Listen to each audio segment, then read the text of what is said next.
Okay, the discussion today is confirmation of cooperation and representation. Now, what is it? Why do we use it for? What happens if we don't? And is it a very important paper? It has to be with the leases or only for the condo or only for the freehold? Should we have it all the time? Because these are all the questions. Because the other day someone asked me, what happens if we are leasing your place? Do we still need this? So let me go changing it. Okay. And you have the identical copies. I'm going to go. All these square boxes, they mean something. And we cannot have too many check marks if we don't know why we are checking them. So we want to make sure that when we are on the buyer side, we do the correct check marks. And we want to make sure when we are representing both parties, we do the correction.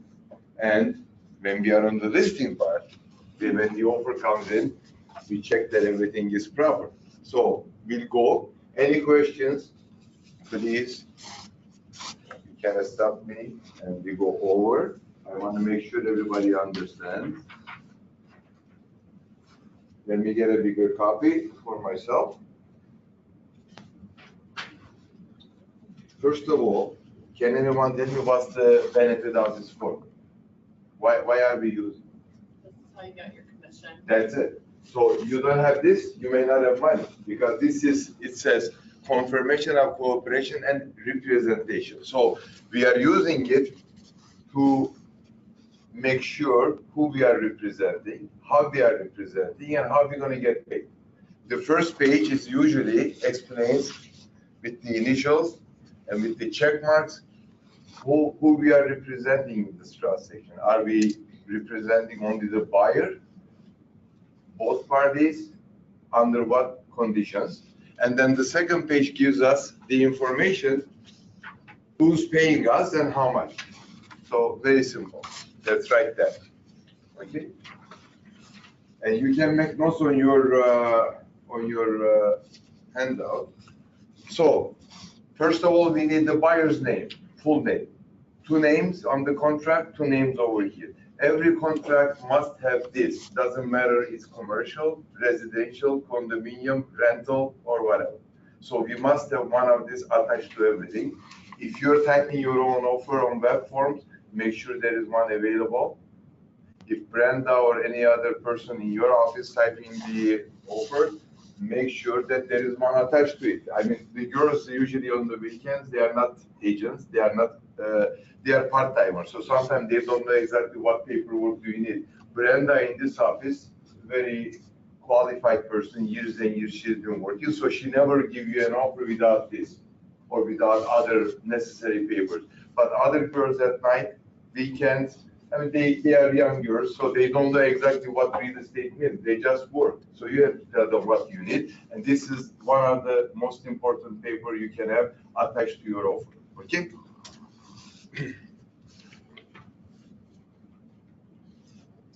I had a copy of that. There you go.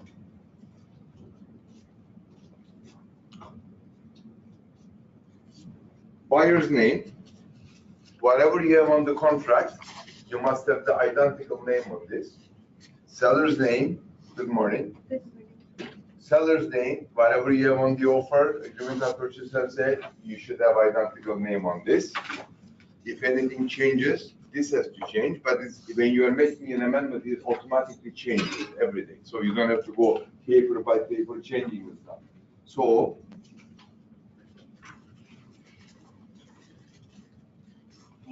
no problem. And the transaction, the property known as. So every address is different, so you're going to have one for each address. You cannot have one and then use it for the rest of the time that you're typing offers. So for every time, you need a brand new one because the brokerage changes. If you are typing your offer today with Remax, tomorrow it could be Reality Page or Home Life. So you have to have a brand new one every time. So check marks, listing brokerage. We usually have A checked if we are dealing with a brokerage outside of our brokerage. Let's say we are working for a buyer and then the listing company is Remax. So what we are doing there is the listing brokerage represents the interest of the seller in this transaction. It is further understood and agreed that. So what we are saying is this: the listing is somebody else's, it's not ours. That's what we are checking, that portion, okay? And then we are also following up. There are two sections there. That means if the property is on MLS or exclusive listing with any other brokerage other than Royal LePage or Community Realty, that could be Royal LePage Signature, it could be another Royal LePage somewhere else, but other than Royal LePage, your Community Realty, there are 1 and 2. Number 1 says the listing brokerage is not representing or providing customer service to the buyer.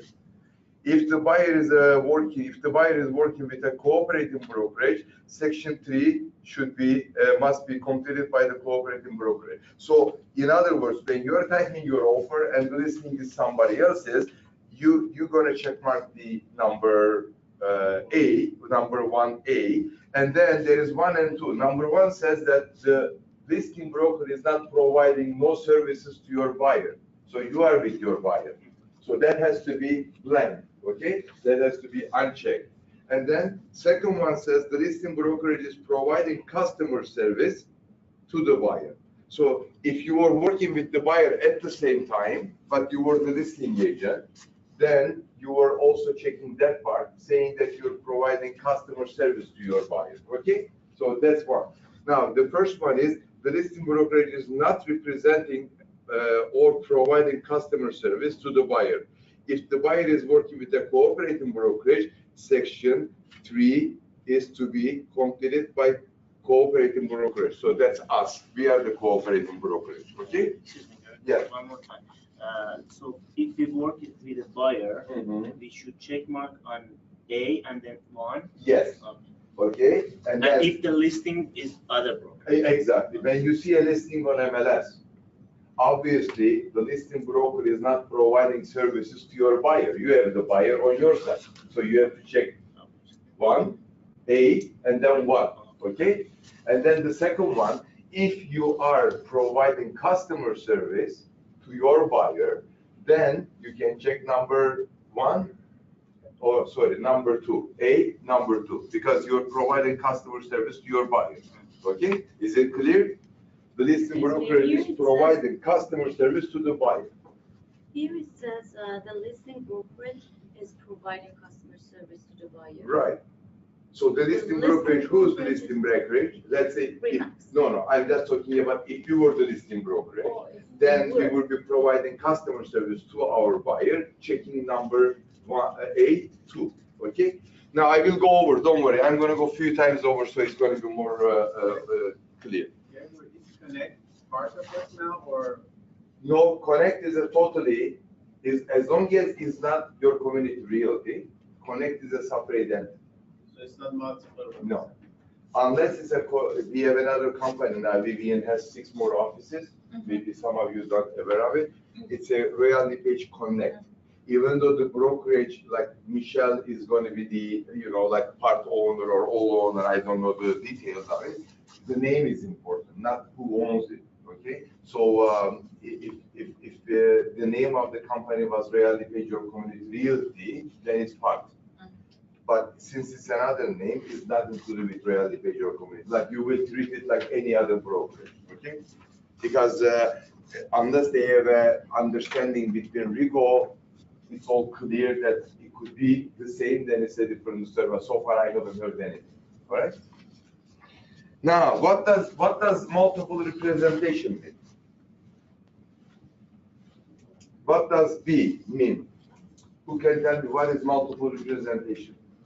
Buyer and seller are from The same company, not the same person, but the company, right? It could be Aurora, it could be downtown office, right? Okay, so when is not a multiple representation, you are representing both parties.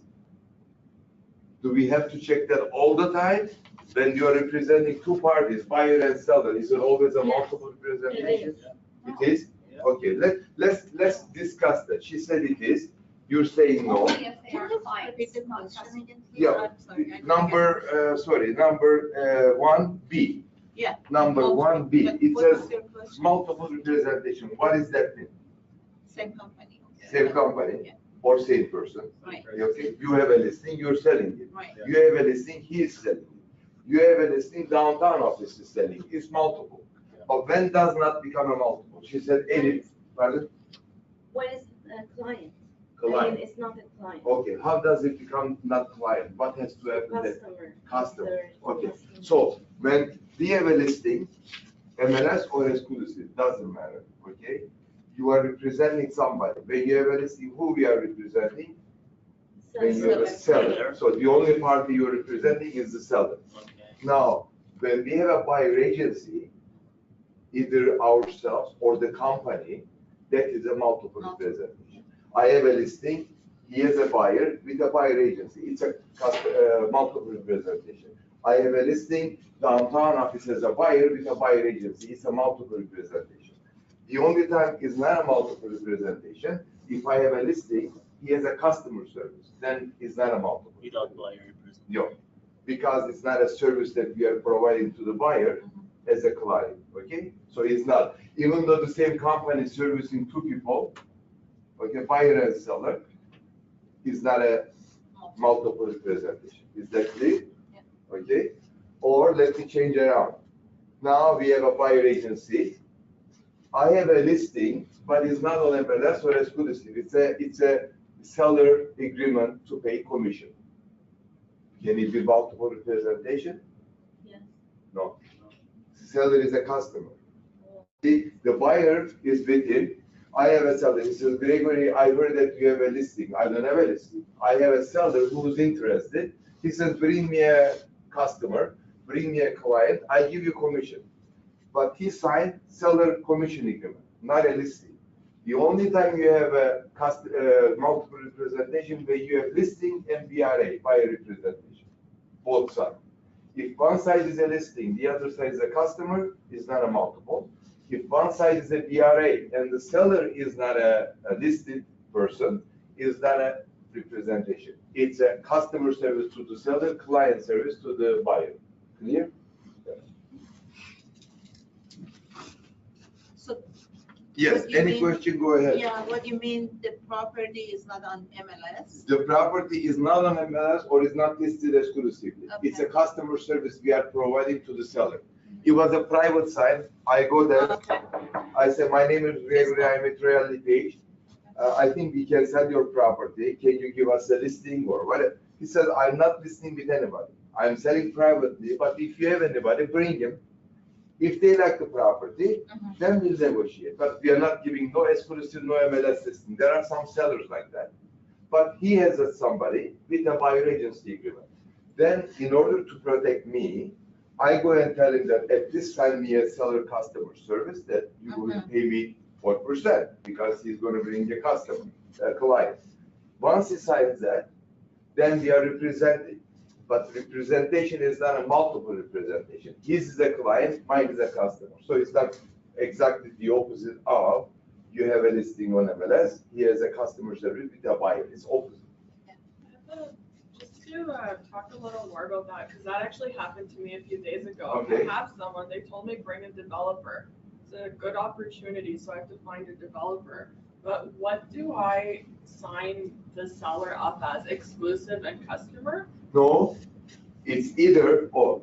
You cannot have both. Okay. See, in a case like that, when there is a big development property or opportunity, I wouldn't go customer, I will go exclusive listing. Just exclusive. Exclusive listing, then you're representing that person as a client, and it's a safer way to deal with it. Customer service, either with the buyer or seller, is only for that person. There is no exclusivity to the company or to you. You have to understand that. If I have a BRA with him, he is working with me until that BRA expires. He cannot go and buy it from anybody else. He can, but I can go after him and demand my commission. For holdover. Holdover, or within the expiry, I can go and I sue him or I sue the other broker if he knew and signed them up. So I get 2.5% regardless. If he signs with me a customer service, it's only for that property that I'm showing. Next day, he can go and sign another customer service with another brokerage. As long as he doesn't buy that property, he can go and sign by agency with another brokerage. I have no claim. So it's the same with the seller. You go and get a customer service with the seller. Next day, somebody goes there, private, says, sir, I have somebody in the car, can I show it? Oh yeah, come on in. So another agent or private can go in there and sell the property. You cannot demand no commission because you had a customer service. You did show it, your buyer didn't buy it, that's finished. Even there is expiry date, it's finished because your customer did not put in your offer. Now, if you have an exclusive listing, for the duration of that exclusive listing and holdover clause, depending, we will talk about that, then it's your client. Nobody can sell that property but you, all right? The developer, should I get them to sign? Well, those people are not very easy to put on the Yeah, I paper, know. you know, but good luck. You Yeah. can, there are some that they sign, Okay. but if the seller is willing to, you know, cooperate with you, I think the exclusive listing would be perfect. Then the developer at this is loose, but you have one side tied up. Yeah. Okay? Okay. Yeah. All right.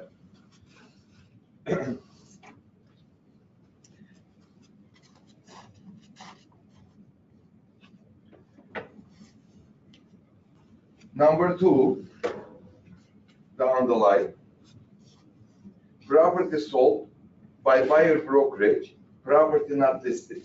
That's the heading. Okay? So we are selling a property by buyer brokerage. We are the buyer brokerage, but property is not listed. So there are two sections there. What are we working for? Number one, it says the brokerage does not represent the buyer and the property is not listed with any brokerage. The brokerage will be paid as follows. Either number one or two, by the seller in accordance with the seller customer service, okay? If you have a customer service with the seller, you're checking that and then you're getting paid whatever is in there, okay? Because the property is not listed. So it's a customer service you're providing to the seller or by the buyer directly. Years ago, you were not allowed to get paid by the buyer. This is years and years and years ago. Okay, some of you were not even born. So you were not allowed. You would only get paid by the seller because seller was your principal. Now the court allow that you get paid by the buyer. I will elaborate on everything more. It becomes a little bit confusing in the first time, but you will understand everything. Now, is it a very good idea to work with the buyer to get paid, or it's a better idea to work with the seller and to get paid? Seller is always best, unless you have no choice. Buyers, first of all, especially now, they have to qualify for mortgage. The mortgage laws are tougher than ever. Buyers shall have extra money to pay your commission after having a 15, 20, or 25%, hopefully 25% down payment ready.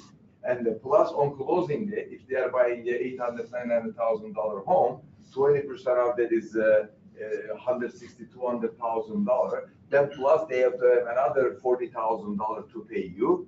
That's not going to happen very easy unless they have a 40,000 in somewhere else. They said this is for reality page when I buy a house. Nobody is going to have that. Plus then transfer taxes, plus appraisal, plus lawyer. If the property is south of Steels to then transfer taxes, it's a killer. Okay, and rates are going up. So that's not a very good idea to work with the buyer unless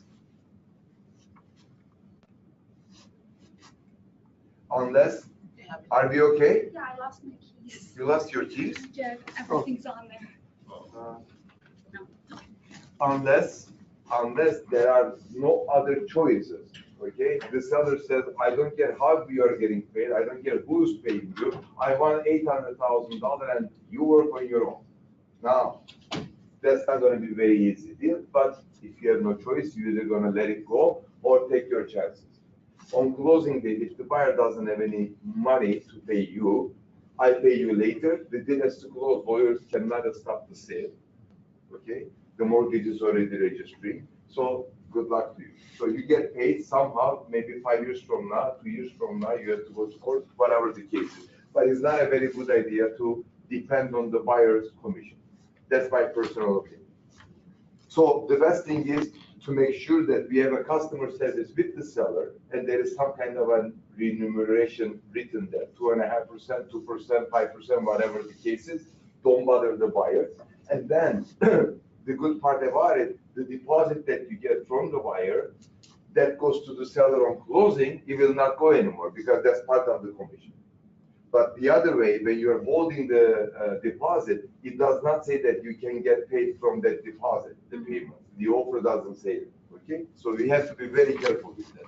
It doesn't happen very often, but it's in here, so we have to make sure. So let's read it again.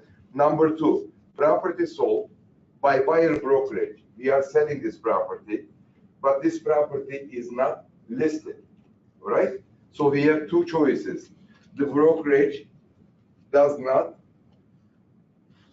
represent the buyer, and the property is not listed with any real estate brokerage. The brokerage will be paid, now if you are not representing the buyer, will be paid by the seller in accordance with the seller customer service. So we are not, the property is not listed and we are not representing the buyer. So obviously the buyer is a customer, the seller is a customer, we are not representing none of them, it's a customer, but we will get paid with the check mark we put on the number, the first one, we will get paid by the seller, right? Or it says the brokerage does represent, instead of does not, does represent, right? Am I right? Right. Yeah, does represent the buyer. So that means we must have a buyer agency agreement with the buyer, okay? But we are not representing the seller. We only have a customer service with the seller, but we represent the buyer. That is safer now. In case the seller doesn't pay us or they go bankrupt, now we have a buyer agency, we can go after the buyer, okay? The 2.5% becomes a big present for us over there.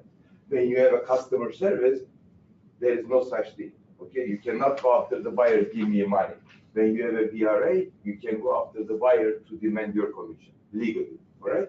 So it says the brokerage does represent the buyer and the property is not listed, okay? And the brokerage will be paid by the seller in accordance with the seller. That's the best part. Or directly by the buyer, which is not very recommended case. I would not recommend that you should work with the buyer to get paid unless the buyer has cash in his hand or 3/4 of the property that he is buying. He has the value of the money ready. He is buying $800,000 home. He has $600,000 that you know it will be given.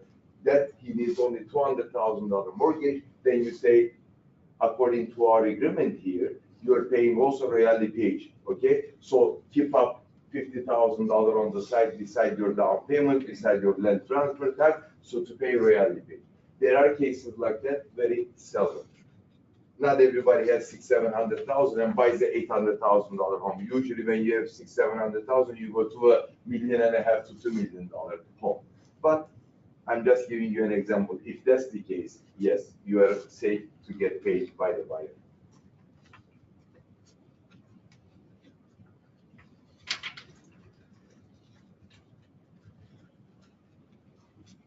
%90 of the time, this form is used. Either we are representing the buyer and the listing is Remaxes. Then we go to the second page.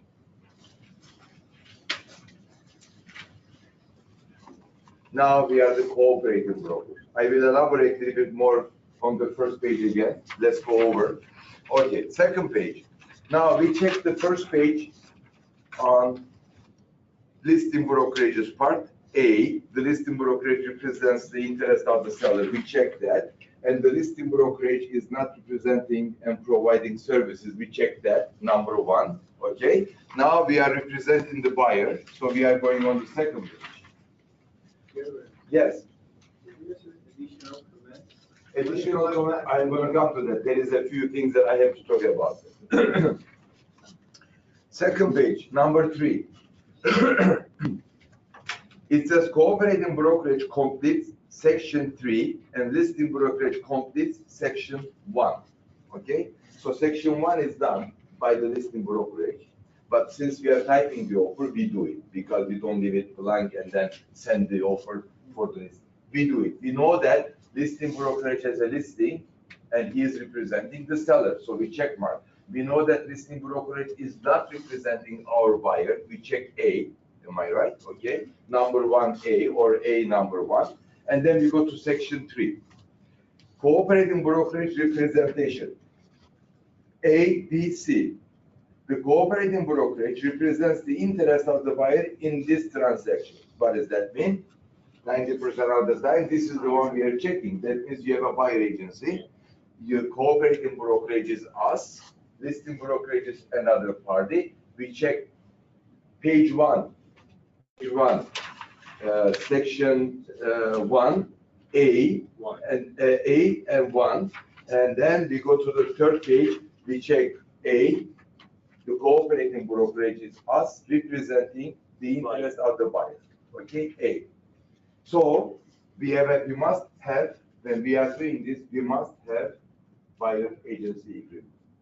We don't have buyer agency agreement, then you cannot really check 1. You cannot say, eventually I'm going to get a buyer agency agreement. That doesn't work. That is too late. It's like you're buying something from Walmart and you're coming to the cashier.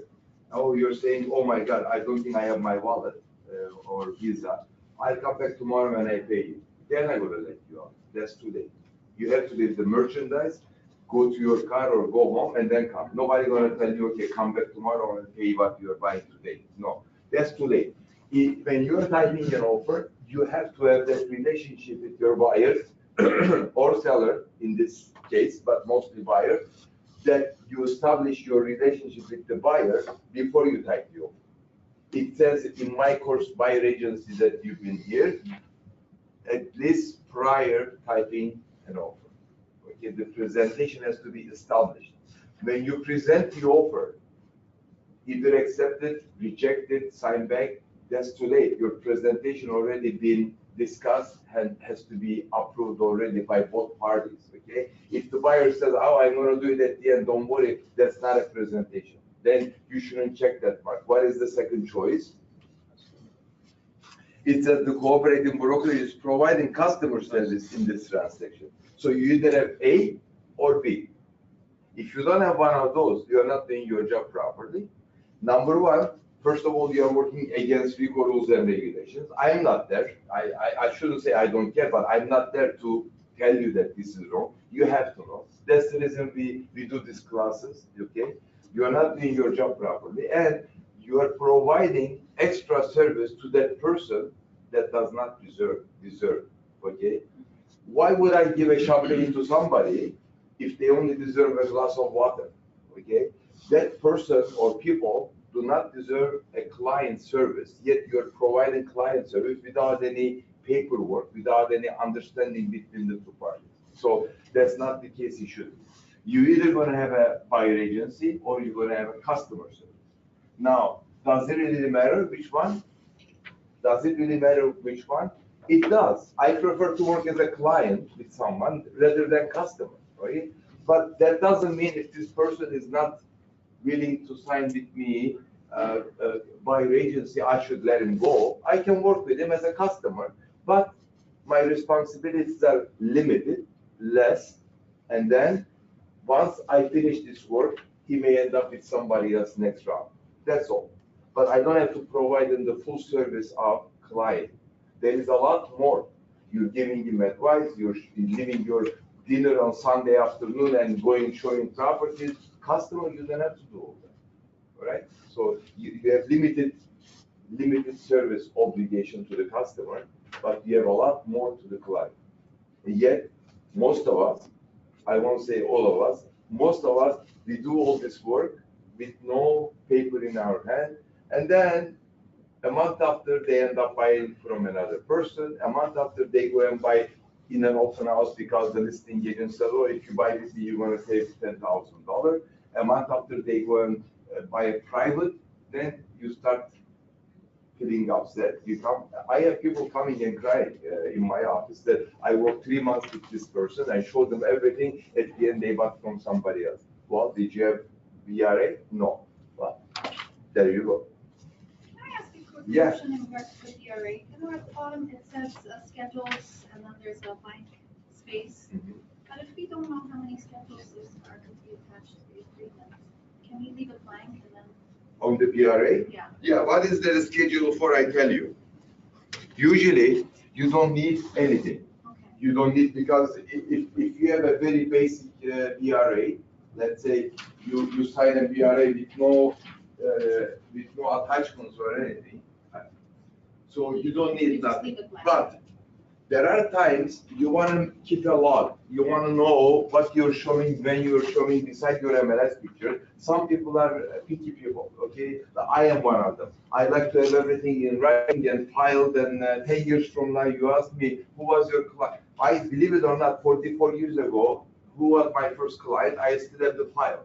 Maybe not in detail, but I keep it. It's a souvenir to me, all right? So if I want to check what I show, when I show the date and everything, besides the MLS, I can put in a schedule A.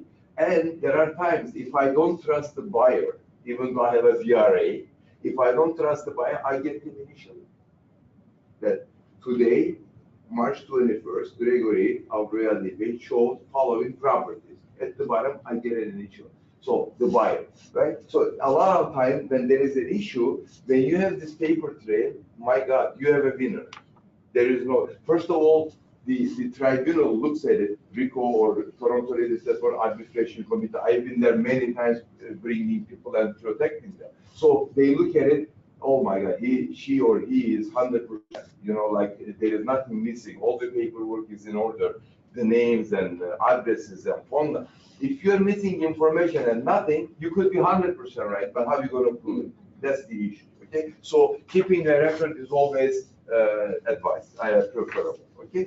So that doesn't refer to the A and B schedule or whatever it may be No, on. nothing like that, no. Unless there is something else you want to create. Usually it's the schedule, if there is any additional information, okay? Yeah.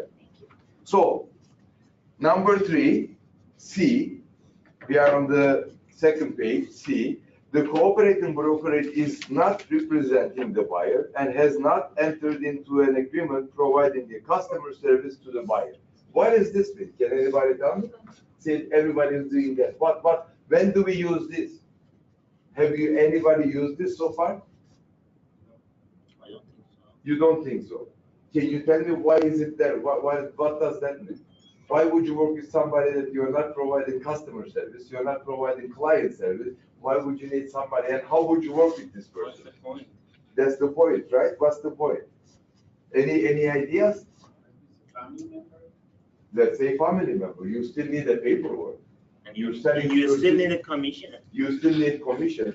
Or let's say it's your sister or your brother. Why would you check that one? Is this There are- just if they don't want to sign anything and you still want commission? I never seen anybody yes, that's one reason. I mean, you totally depend on their honesty. You totally depend on their word. Then they say that we are not going to go back behind you and then go that buy property private. Let's say there is a listing, it's expiring tomorrow, you're showing it today. These are smart cookies, right? They don't want to sign no customer service, nothing, because there is no holdover clause. They know, or they talk to the people, their language.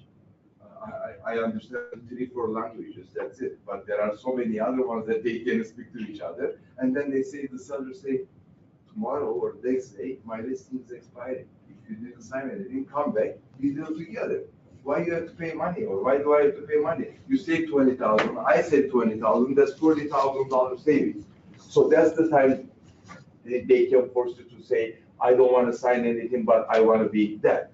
If you're willing to work with them, fine. If you don't, you don't. But there is one instance that besides that, lawyers are allowed to buy and to sell real estate, even though they are not licensed, but they are, because they are lawyers, they fall in the category of being an agent. Okay? I had a lawyer I used for him. He said, I don't want to be represented. I'm not signing anything. I do my offer, I do everything. You just present. You just present the seller. That's years ago. Maybe 16, 17 years ago. Not even customer service? Not even customer service. I said, he is asking me. He is doing his own offer. You know, he is doing his clauses, everything. I'm just going to present to the other party because he didn't want to get involved with that third party, which is another brokerage, right? He says, Gregory, and this lawyer is still where he is. I mean, 16 years ago. And by the way, this wasn't a residential, this was a commercial. These are allowed by the lawyers. If you find one that he thinks like that he shouldn't sign no buyer agency, no customer service, and he is allowed to represent himself, he can represent himself under the RICO rules and regulations. RICO recognizes lawyer.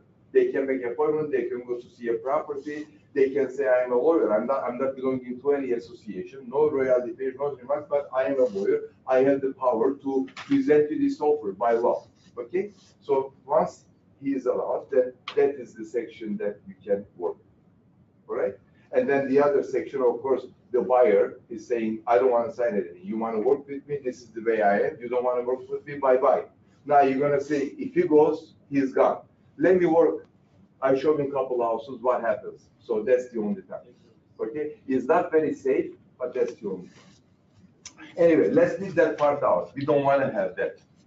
We want to have A, the worst scenario B. Yes. So if you're working with a relative, you're not asking for the commission, that would be the part. No, nothing to do with that. Because that part, if the property is on MLS and you have a representation with your relative, you need this part, you need that part, you need number 3. All right?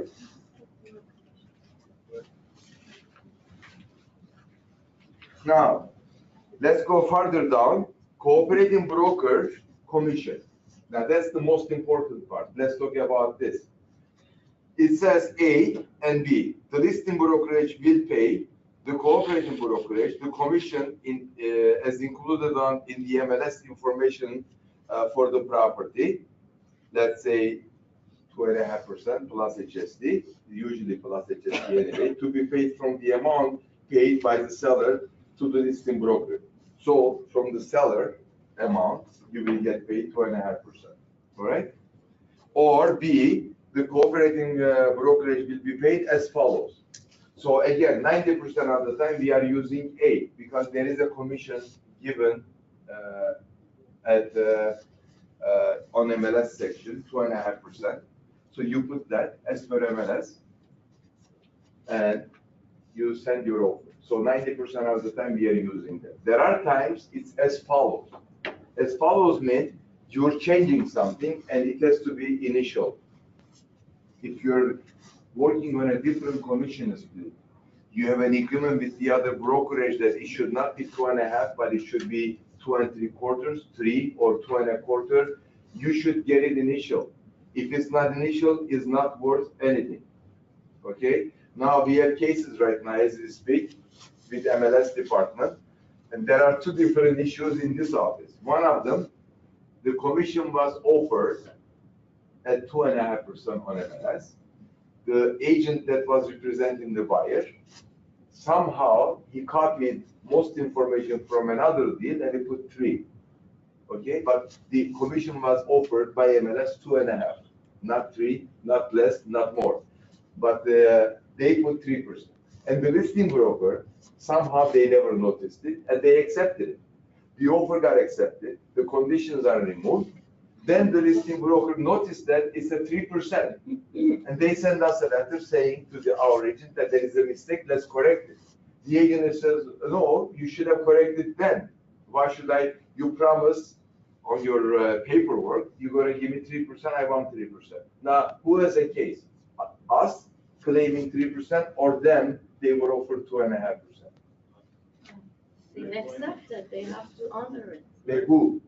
The other other party is- has the to other honor it, party that's has one to honor it. answer. Who has a case? They have to honor it. Who has a But case? how was it? The 3%, so we get 3%. So, Gregory, how Yeah. did that 3% end up being 3% there if they didn't put it there? No, we put it there. We put it there, and the listing broker never noticed it. So they Oh, accepted. then We they put it, yeah, followed them. it was 2.5 advertised, and it's right in this office, and it's going on right now, okay? So anybody else commenting?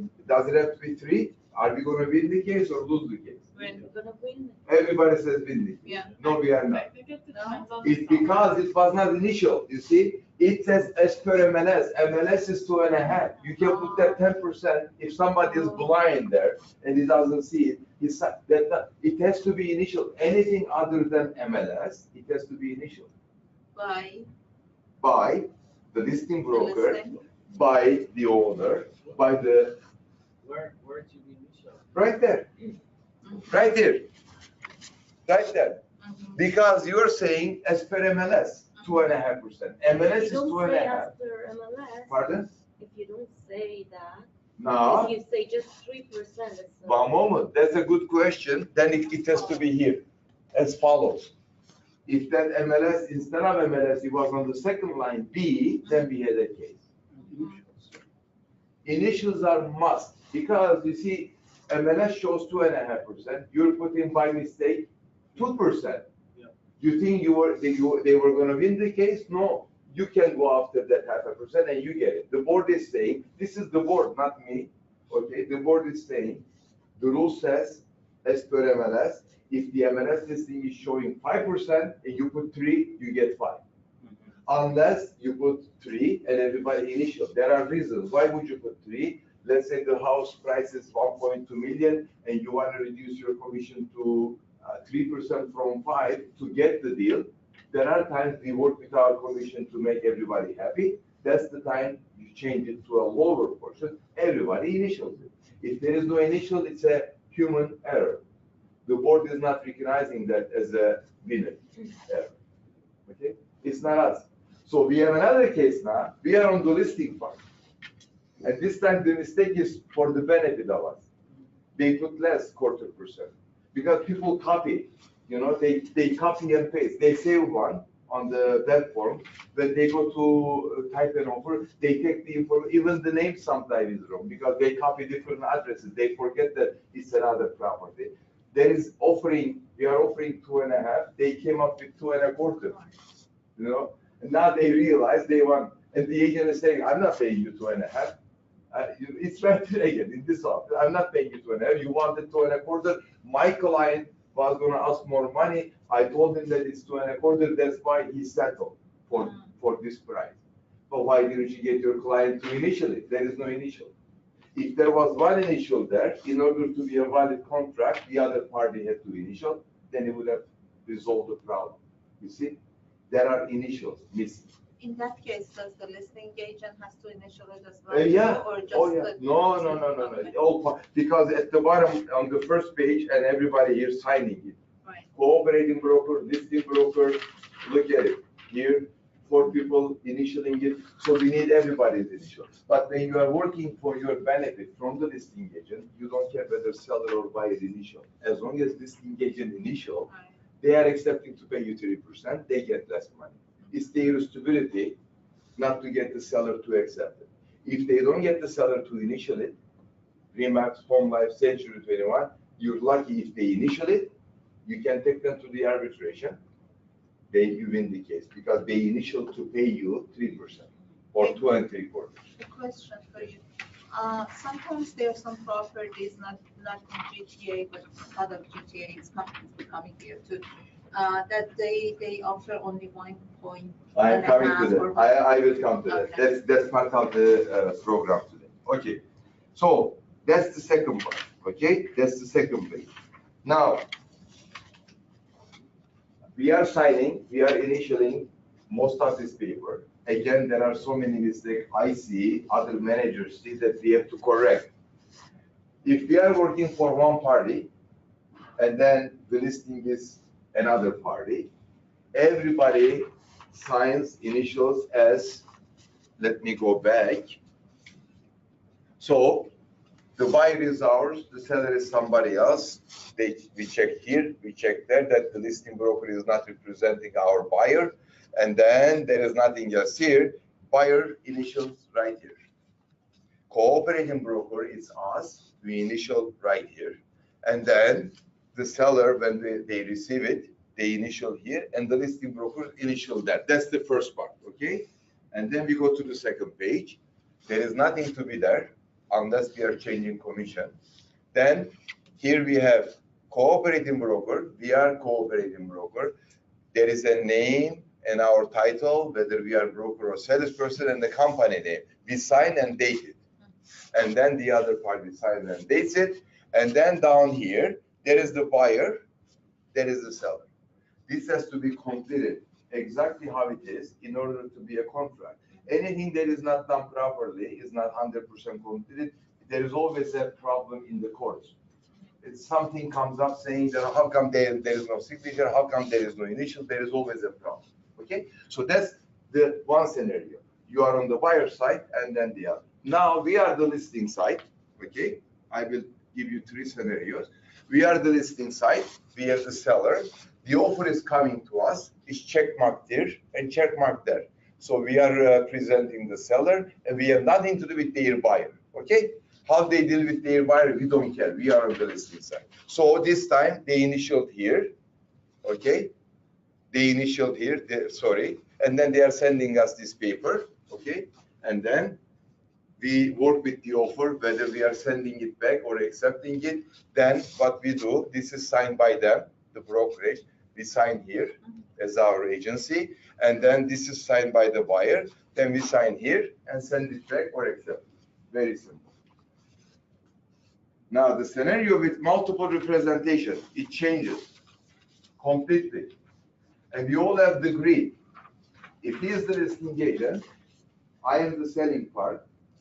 I want to make sure that my money is safe. That's the problem. Okay, I want to make sure I'm going to get 2.5% from you. All right, but with multiple representation, it doesn't work like that.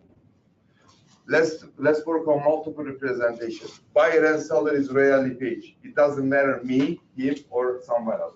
If it's me, only me, then it will be no issues because I'm representing him. I have no problem with any issues, okay? But I still want to do the proper paperwork. Seller, buyer is ours.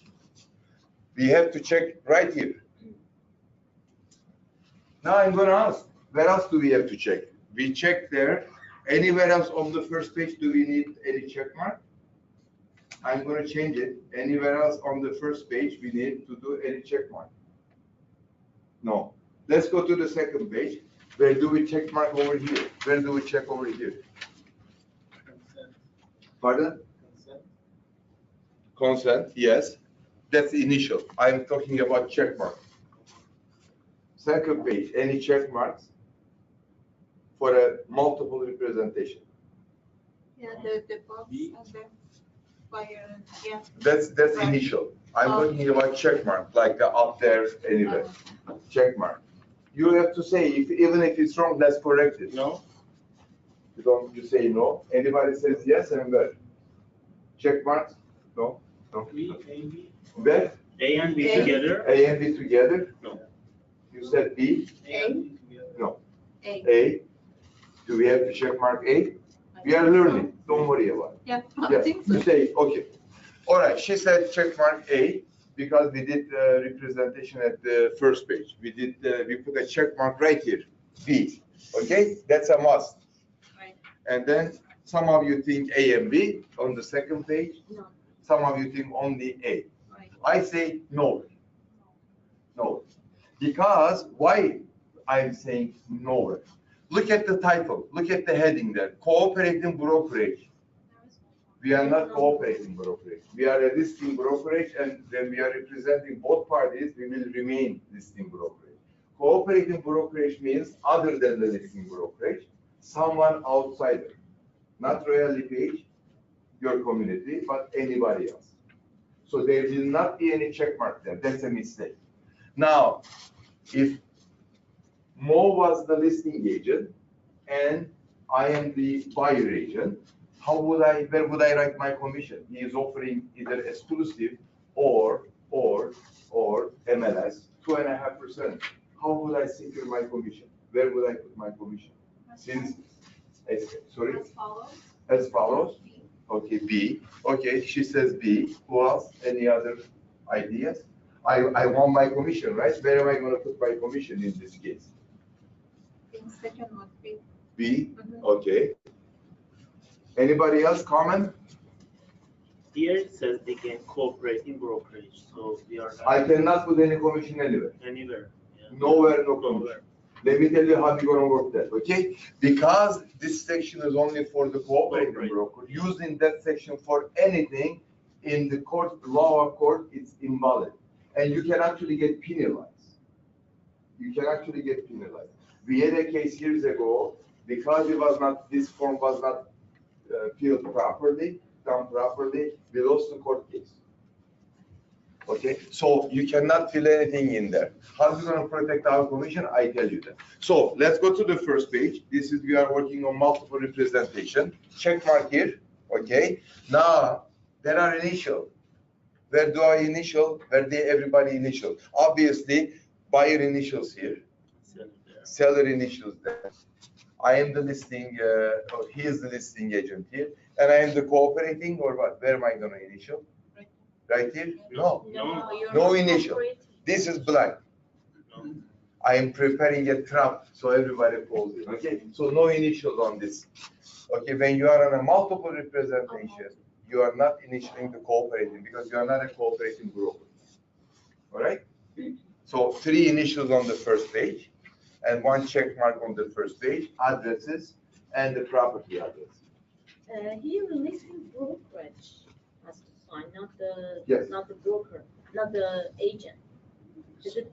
No, Agent? brokerage means is Brokerage agent is or yeah, you're representing the brokerage. Some Because papers, when it's like a multiple, yeah. you prefer that. The not- broker owner, you mean? Yes. No, doesn't No? matter. Listing broker is allowed. There are certain papers that you as an agent, I as an agent, I am allowed to sign. Some stuff like the mutual releases or cancellations, you can, either the manager or broker side. But this one is okay. Listing brokerage, when you're representing the company, you are allowed to sign, okay? So one here, except this, we initialed it. We go to the second page. Now, there is a cooperating broker information, listing broker information. Which one's? Only the listing. This one, no. All right? Nothing in there, blank. All right? Nothing there. Make notes because I see too many multiple representations. And we must have this one. These two is this is for the consent for multiple representation, buyer and seller. They have to initial here. Now, there are new laws coming in effect. Until such time, this is the way it still is working. That's the way it's going to be. In British Columbia, Vancouver, they changed with this multiple representation. They are not under the same rules and regulation anymore. They are actually trying to get rid of the multiple representation, which is multiple representation, like dual agency. Ontario is trying to get rid of it, but especially for big companies like us, how can you do it? You can. You have a listing here. In our office, there is a buyer. How are you going to do? They will put some restriction. They want more transparency. Rico is saying the way it is now, people are not doing exactly what they are supposed to do. They are not following the rules. The buyers or sellers, they need more transparency because he is my friend and she is not. I know him for 20 years. I don't know her. I just met her. How can I be equal value to both of them? It's not very easy, or it's not very easy possible, right? So if I know him or is related to me, and she doesn't, she just comes in the picture a day ago from an open house, you tell me, is it very easy for me to treat them identical? Not very easy. I'm not saying it's not possible. It's not impossible, but not very easy. Okay? Most people take the law in their hand and they treat this one more favor or vice versa. And they say, well, I don't care. I met her only yesterday. I'm not going to worry about it. This is my best friend. We have gone out together. We have dinner together. I know his family. He knows my family. So I wanted to get the benefit. Most of the time, that's what happens, whether you like it or not. And it's a human nature. We cannot say, oh, no, I wouldn't do that. I wouldn't. We wouldn't. Or we don't want to, but somehow it happens. So there is more transparency they want. So what's gonna happen is this. Either broker of record is gonna assign, it's gonna be a special group. I think they are working on that. They will not, they don't wanna demolish or take away the multiple representation completely. They wanna put a group of people in the brokerage that when there is a multiple representation, one person representing two parties, one of those bodies come in the middle and say, okay, now you sit down in this room, Mr., and then you sit down in the other room, I'm taking over, okay? I'm representing the buyer, your buyer, and I'm representing her seller. So you guys are gonna be talking to each other, but I will do the work. So that's one of the choices. Second choice, there will be a special letters signed by both parties saying that they both agree that they are working with one person in this transaction. Not only this, because they are saying we didn't know what the hell is this because it's a multiple representation. I have no idea. There will be extensive letters by the companies or by Rico or by TREP. You will sign as a buyer. You will sign as a seller that you are agreeing all the terms and you're trusting your agent and the company in this matter to represent both. This is in the case that one person is representing Yes. both parties.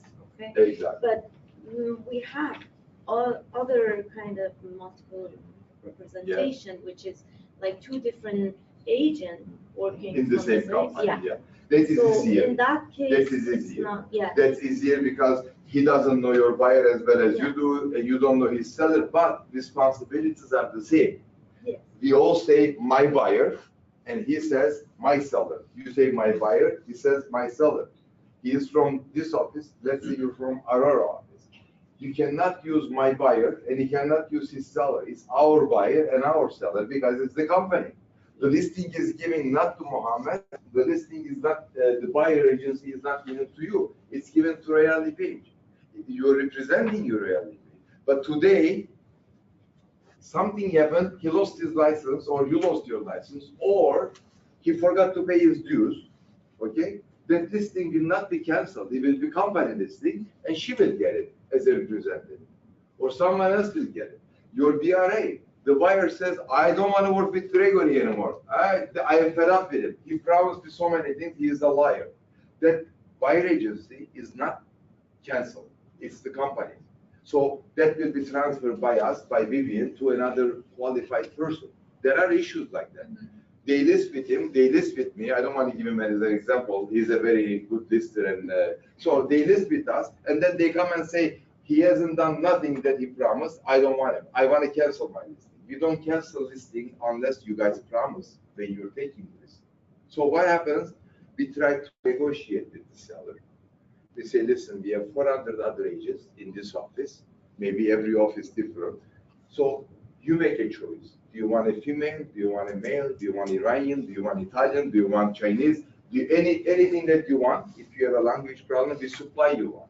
So we try to. And then him or the person that is losing the listing, we give him 25% referral fee. Okay? So the listing and the buyer agency is not personal. It's a company. So you are still representing the same people in the same company. So the transparency has to be there. Okay? So that's the, yes. Perfect. I have, this is coming up today for me. I'm probably closing a lease. The listing agent, she's in the Vaughn Royal LePage, and I'm here. So I know the first page, I would select multiple representation. Yes. I wouldn't initial co-op. On the second page, what would I select? Nothing. Nothing. I Nothing. would sign it. Nothing. Not even here. This there is no nothing. Just this one. Your buyer will your tenant, and then there, and then the bottom has to be acknowledged. Okay. There is one thing though I'm going to mention to you before we go to the next section. When you are dealing with commission issues that you think, if the property is on MLS and it's our listing and it shows 2.5, you're guaranteed 2.5 unless otherwise it's changed before your open presentation. Just be careful. We are in the same office. I have the listing. He has the buyer. He tells me, Gregory, I am preparing a offer. okay?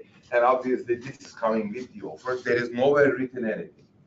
Until the offer presentation, if it shows 2.5, you cannot change it afterwards. There is a history, there is a time stamp, there is a date stamp. Nobody can trick me because Vivian is holding the trust account, right? It's the royalty cash trust account. If I say to Vivian as the buyer agent, he was offering 2.5, next day after 12, he changed it to 2.25, you know, it doesn't work. I still get 2.5% because the changes were made after my offer presentation. Is it clear? Now, I still not 100% guaranteed. I'm not sure. I should have done something else. Yes, I could have done something, and I should. When it comes to money, don't trust anybody. $1 or $100,000. Some people cheat their own family. Okay, this is my experience. Now, since you cannot put any commission there, and he is the listing agent, I am the buyer agent. I will go to him very nicely and make a piece of paper. That's all, nothing to do with this.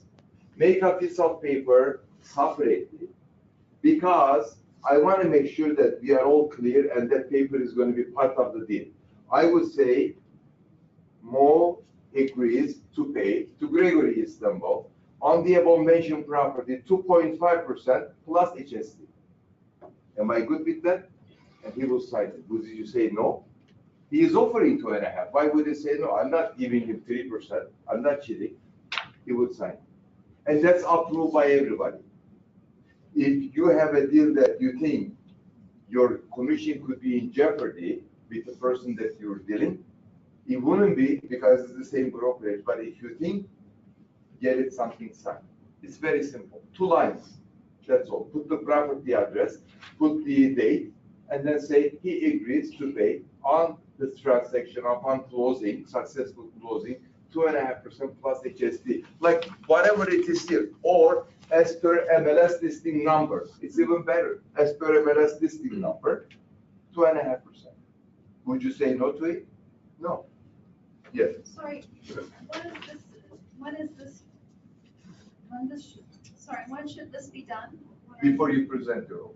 But it's already on the agreement? Yes. There is nowhere in the agreement. You cannot put commission in here. Oh, no, I mean on the buyer rep, on the. Buyer rep, you have a different story, nothing to do with him. You have a 2.5% for your buyer if he's going to solicit around privates or builders or whatever. That's your own, nothing to do. Well, in case you didn't get by him, you will go after the buyer, but why would you? He promised to pay, he has to pay. Okay, his seller promised to pay, they have to pay. So I will make a couple lines as per MLS listing. Yes. So in the first page, there is one comment section under the multiple representative. I heard that they have to put there the two, the buyer No. commission. No. Because I did one time, and then because of other agents here, they told me just put it there. The buyer. It's not recommended by anybody, and I have never seen anywhere written that on a multiple representative commission must be mentioned anywhere, because you're dealing with your own brokerage, okay? And there is nowhere in here it says additional comment and by the listing broker. Okay, it doesn't. The listing broker represents more than one buyer. These are different stuff. It's nothing to do with that. That relates to the representation multiple. If you have more than one buyer in the property, okay, that is a different multiple representation. And then, or if you have a listing and there are 2 buyers of your own company, let's say you have a listing here, he has a buyer and she has a buyer. There's triple multiple. That is that. You get initial by the buyers that they are working with the same brokerage, 2 buyers at the same time. Okay, it does not say anything about or disclosure. If you forget your buying disclosure or selling disclosure, you are related to one other buyer or seller. This is the last chance you have to do it instead of going without it. That's that. And there is also one for the additional for the buyer brokerage. There is 2 sections like that: buyer brokerage and listed brokerage. Okay. So before we change the subject, any question about this is not clear, please? Yes. Just a quick review regarding to your second scenario. Yes. About when we are working on the seller side. Is that the first page? First page. Okay, we are going to the first page. Yes. Yes, when he we has a are question about the scenario. Okay, second one, when we are working with the seller. okay. So you said that we should check mark on A and 1. When you are working with a seller, And then, yes, so you have a listing, okay. you have a listing, right? Okay, so who's the buyer? Another company? Yes, They will bring you this. You are not checking nothing. They're gonna send you this. If the buyer is coming from Remax, oh yeah, gotcha. and then you have the listing, you are not doing anything. This is coming to you from another Oh, I broker. gotcha. You just make sure that the commission part is correct, okay? When you're dealing with your seller under a listing agreement, exclusive or whatsoever, you make sure that the second part, the commission is correct.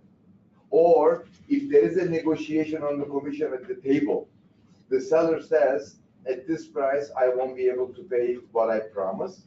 And then you relay this message to the buyer agent on the phone or by text message saying, let's say the offer went 2-3 times back and forth, okay? There is a gap, $5,000 that or $10,000 that nobody is willing to give up. Your seller says, I don't care, keep the deal. But after a few times you went back and forth, okay? And then your buyer or the other person, buyer says, I am not buying anymore, either 5,000 less or 10,000 less, whatever the amount, or give up the deal. Now the solution is this. You either gonna forget everything, look for another buyer next time, or you're gonna work with the commission. Now, since the listing brokerage is usually on a lower commission, I rather work with the buyer side because I'm giving 2.5. Let's say I decided to take a listing at 4%. Okay, hopefully we don't get below that, but let's say 4. So if everything goes okay, I am making 1.5%, and I am paying to Amir 2.5%. He's from Remax. Don't go to Remax. I'm just joking. Right? So I am paying him 2.5%. Now he is short 5, 7, 8,000, and I am short with the seller. So we're either going to kill the deal, or I'm going to call him from out, and I'm going to say, Amir, you want to make this deal? Yeah, I don't want to lose it. I've been working with this guy 3 months and this is it. There is a chance if you reduce your commission by 7 or 10 or 5 or 2, whatever the case is. He said, well, I don't want it, Gregory. And why don't you do it? Or why don't we do it together? My answer, I am on a lower commission and I'm not lying. I'm on a 1.5%. He is making it. I can because I'm on a lower commission already. Or let's say I do 1, you do 5. For example, right? He said, okay, I don't want to lose it. We want to make sure those changes or conversation is here.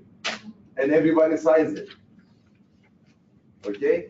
He says 0.25% less, then I'm going to change it. It's not per MLS anymore. It's 2.25%. Where we should write it? In the second Right there. Second page. Second page. Right there. As follows. We will erase that because no more. I give you one of those papers there. Here. So I have one here. You do? Okay. So we must change that. Okay. Or else it will create a problem. We owe the person 2.5. We change that. Now, if I am dealing with the seller too in some money payment, that has nothing to do with the buyer agent. I put the buyer agents there. Okay. Mine is not there, you see. There is no listing broker's commission. We are dealing only with the buyer's commission, right? So either the dollar value, if it's a fraction, we don't want to put percentage. If it's a straightforward 0.25%, it was 8,000, now it's 7,000. I put 2.25, if that represents 0.25%. If it's a stupid figure, I have to put 2.1877%. I don't want to do that. I put dollar value. He promised he was going to give up 7,000. Total commission was 20. I say as follows. I take out the MLS section. I put $13,000 plus HSD. I initial it. I make the seller initial it, and I say to him, go initial it now and then send it back. Then it's a valid contract. Okay? You have a question. So basically, you submitted this sheet each time that you're making an offer. Every time, whether it's a lease. So it goes back and Back and forth. forth, Sheet, yeah. it goes back and forth. Let me with tell you the- one thing. Let me tell you one thing. Okay. This has to be recorded. And let me tell you one thing. If you don't want to have any problem with any deals, never deal in your life, whether you are a listing portion, site, or the buyer. Never ever This is happening too many times, and I said, I'm not always with you guys. Let's say there is a change on the first page and the second page. The rest of the contract, everything is perfect. You know what they do? They only send the first and second page. The rest of it, they don't. Don't take that. Every time there is a change, the whole package has to come. Every time there is a change, the whole package has to go. Sometimes I see first page and the seventh page. What happens in between? God forbid, one package goes to a lawyer with another information, another package goes to another lawyer with another information. That's a big problem for both of you. You know, I had one actually last weekend. You know, last weekend I was checking somebody's paperwork. I got only two pages. I said, where are the rest? Oh, we don't need the rest. It was the original page, the price page, and it was on the Schedule A second page, not even the first. I said, I'm not going to check nothing until I get the whole package. I can't. It's not a practice. It's not a good practice. You should discipline yourself because the other party should appreciate if you are strict about this. You know, they shouldn't say, what are you? Why am I going to send that? It's an email anyway. It's a DocuSign email. Like you're not doing anything physical. You're not pasting any paper as long as you don't print. And at the end of the day, when everything gets accepted, you have to print the whole package that you know it came from the other part, not 2 pages or 3 pages. Okay. Sorry, on that note that you were saying, if you want to lower the Commission. in order to make the deal go through. What if both parties, listing and buyers, are lowering their commission? Where do they put it? The buyer portion is written there. It Yeah. was 20,000, now we're giving him 7,000 less, so it's 13,000 plus HST or percentage, 2%, 2.25%. Listing has nothing to do with this. Listing is between you and your seller. Then it's a separate deal. Oh, Let's say if you are not reducing any money on your portion, you are not going to worry about it. Okay? You don't have to worry about writing anything because the buyer agent reduced it and that's it, you're done. But if you're going to be reducing, again, your portion, 1,000 or 2,000, then you get a separate paper. You say, I agree to reduce my commission, okay, from 2, whatever. Oh, you just write it Yeah, down. just write it down, the listing portion of the commission, from 1.5% to 1%, or from 22,000 to 20,000 plus HST, and get the seller sign it, put it in the file. That's very simple. Okay, nothing to do with this. You don't need to let the buyer agent. That's between you and the seller. He agreed 7,000. You agree 1,000 or $0. That's between you and. Okay. Any other question before I go? Yeah. Yes. Just a quick review. There is 3 additional, 2 on first page, 1 on third page. Can you go over these? Sure. Additional comments, right? Yeah. Keep that in mind because I'm going to come to that with the following paperwork. Anything regarding how to fill this? A, B, C, number 1, number 2, number 3. Any confusion, any misunderstanding? Just a quick question. Yes. For multiple reps, I understand it all. It's for a lease. On the tenant's end, I'm representing the tenants. They can sign customer service or buyer rep, anything. It wouldn't be listed in here. Here? No. Yeah, There? it wouldn't be listed. Yes, it would be listed there. It would be. It first of all, when you are dealing with the other brokerage, you would check mark here, okay? For multiple reps. No, a multiple rep, you're saying? Yeah, this is multiple. Who's the listing agent? They're Us? in bond. Oh, okay, then you don't need nothing. Yeah. You will do right here. Yeah. And then you need your own either BRA or with the customer service. And that's There- separate. That's it, Okay. yeah, there is nothing else, okay? Yeah, because when you are doing multiple, first of all, I'm sorry, I made a mistake, I apologize. When you're doing a customer service, it's not a multiple.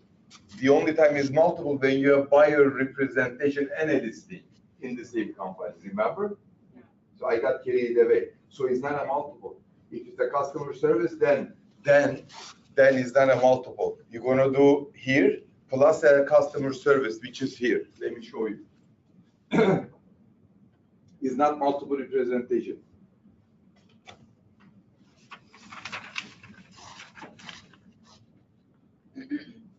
There we go. Here. The listing brokerage is providing customer service to the buyer right here. This and that, okay?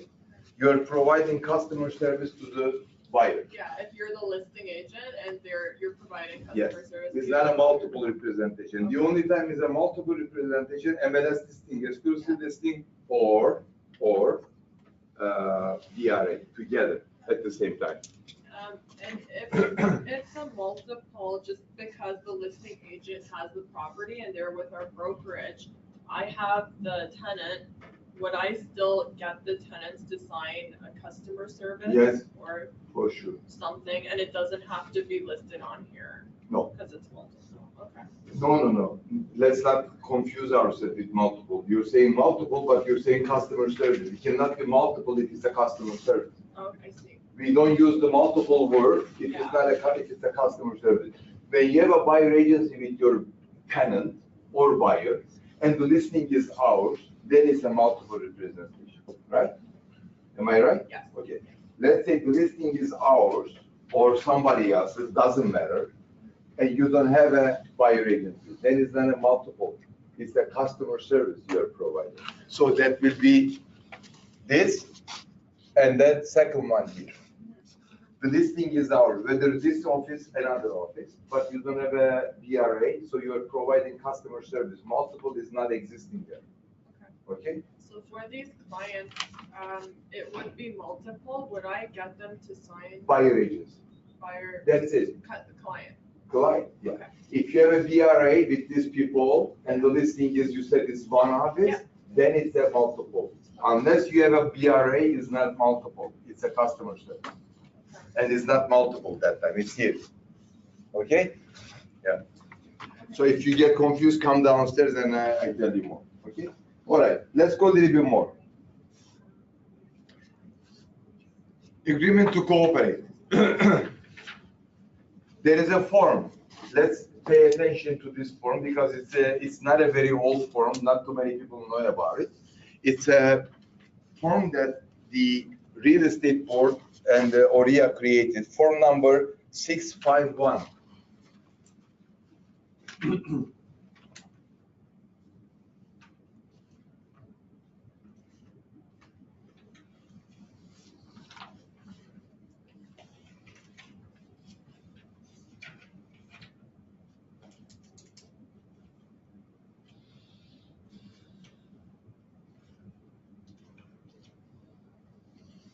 Now, when do we use this form?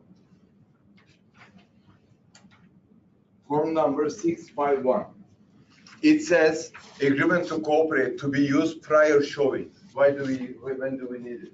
Why do we have to use this form? Why do we need to get this form signed?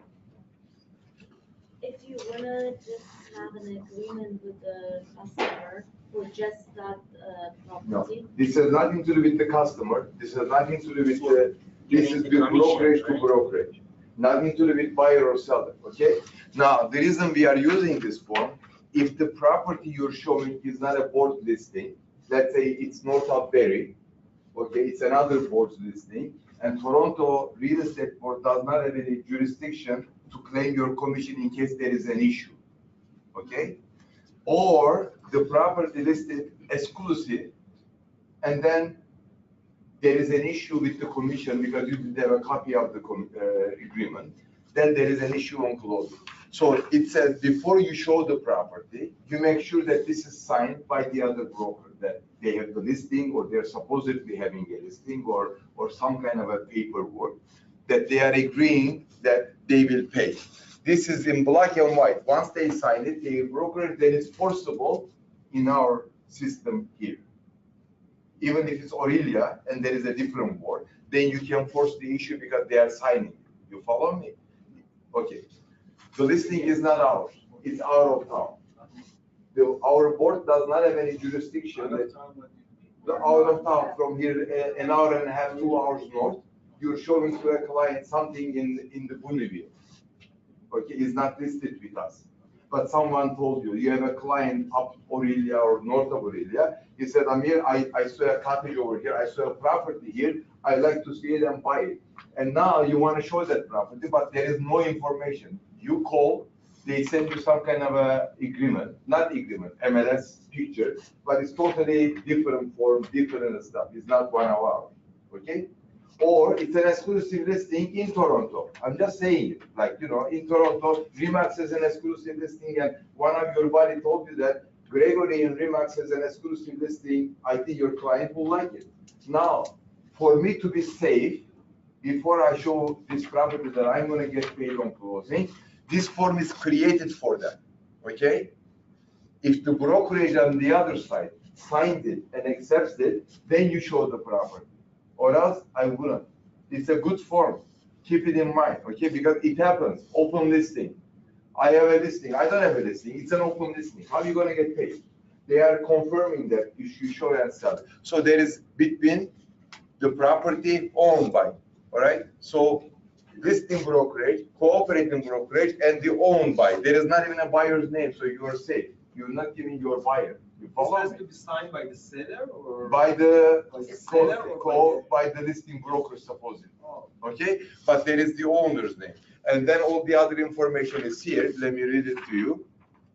okay, but this should be in Ontario, yeah? Pardon? This is Ontario one. Yes, Ontario. And then it's owned by. This will confirm our agreement that the listing brokerage will cooperate with the listing information and will pay. Okay, so the money is here, all right, and full cooperating fee. This agreement shall be subject to the following conditions, whatever conditions you have. You either put for 2 months, you put the time limit or something, and then the dollar value, this price, expiry date of the listing, and the expiry date of the agreement. And then underneath, there is a signature of the listing broker and signature of the cooperating broker. So this is forcible because it's signed document. Yes, This is just for exclusive listing, as long as it's not on MLS. MLS, or- exactly. Or our town listing that we don't have a jurisdiction with our board, okay? So what is the latest point that we can get this one signed? So I mean. Before you show it. Before showing. So is it common or before offer? No. Before offer is too late because you already showed the property. Now the buyer wants it, you know, then you have to send the offer. There could be a discrepancy with the commission because here it tells you how much you're gonna get paid before showing, okay? So you do that before. That's that. Let's go. Sorry, what if the exclusive is in Toronto, you still get it signed? Well, you don't have any proof. Do you have a listing copy? Exactly. Do you have any pricing? Do you have any commission? No. But this will prove their listing, whether they have it or not, and the money that you're gonna be getting paid, okay? Unless they are cooperating with you, giving you the listing agreement. That's a different story. Okay, register and disclosure of interest, acquisition of the property, and we have registering of disclosure of interest, disposition of the property. Now I'm gonna come to those comments, Amir, that you were asking before, okay? Yeah. Now let's go with this. First, anytime you yourself or one of your relatives related with arm length, you do like this. If you're touching this person, you're related. If they are too far, no. If it's a blood related to your wife, yourself, it's a relative. You cannot say, oh, it's my second cousin. There is a blood relation, or my wife's brother is a relative, right? So, or yourself. You must kill one of these. Okay? You must. It's under the law, real estate law. If you don't, and then if there is a complaint, there is a big penalty by RICO plus a lawsuit because you knew your intentions. Maybe you were going to renovate this property or demolish the property and build new one, and this was worth to you. That's why you didn't say that you are a real estate agent. But you must have this one signed when When you're Offer Presenting offer. presentation. when Prior to. Prior to. this has to be the first page before 801. That's important. Okay, so this has to be the first page of the list. I mean, 801, second this one. I wouldn't say before 801, but as soon, before the offer is reviewed, you have to introduce yourself that I am the buyer, or my brother is the buyer, or my cousin is the buyer. I have put in the last page. Is there any problem with that? It's not a good practice, okay? So it's not, this has to be the first one, okay? That's number one. Now, you were so busy, you somehow, the office was closed, You couldn't get into the files and stuff like that. You forgot this. There is the other option. We're gonna come to, you are on the buyer side. We're gonna come to confirmation of cooperation. Oops.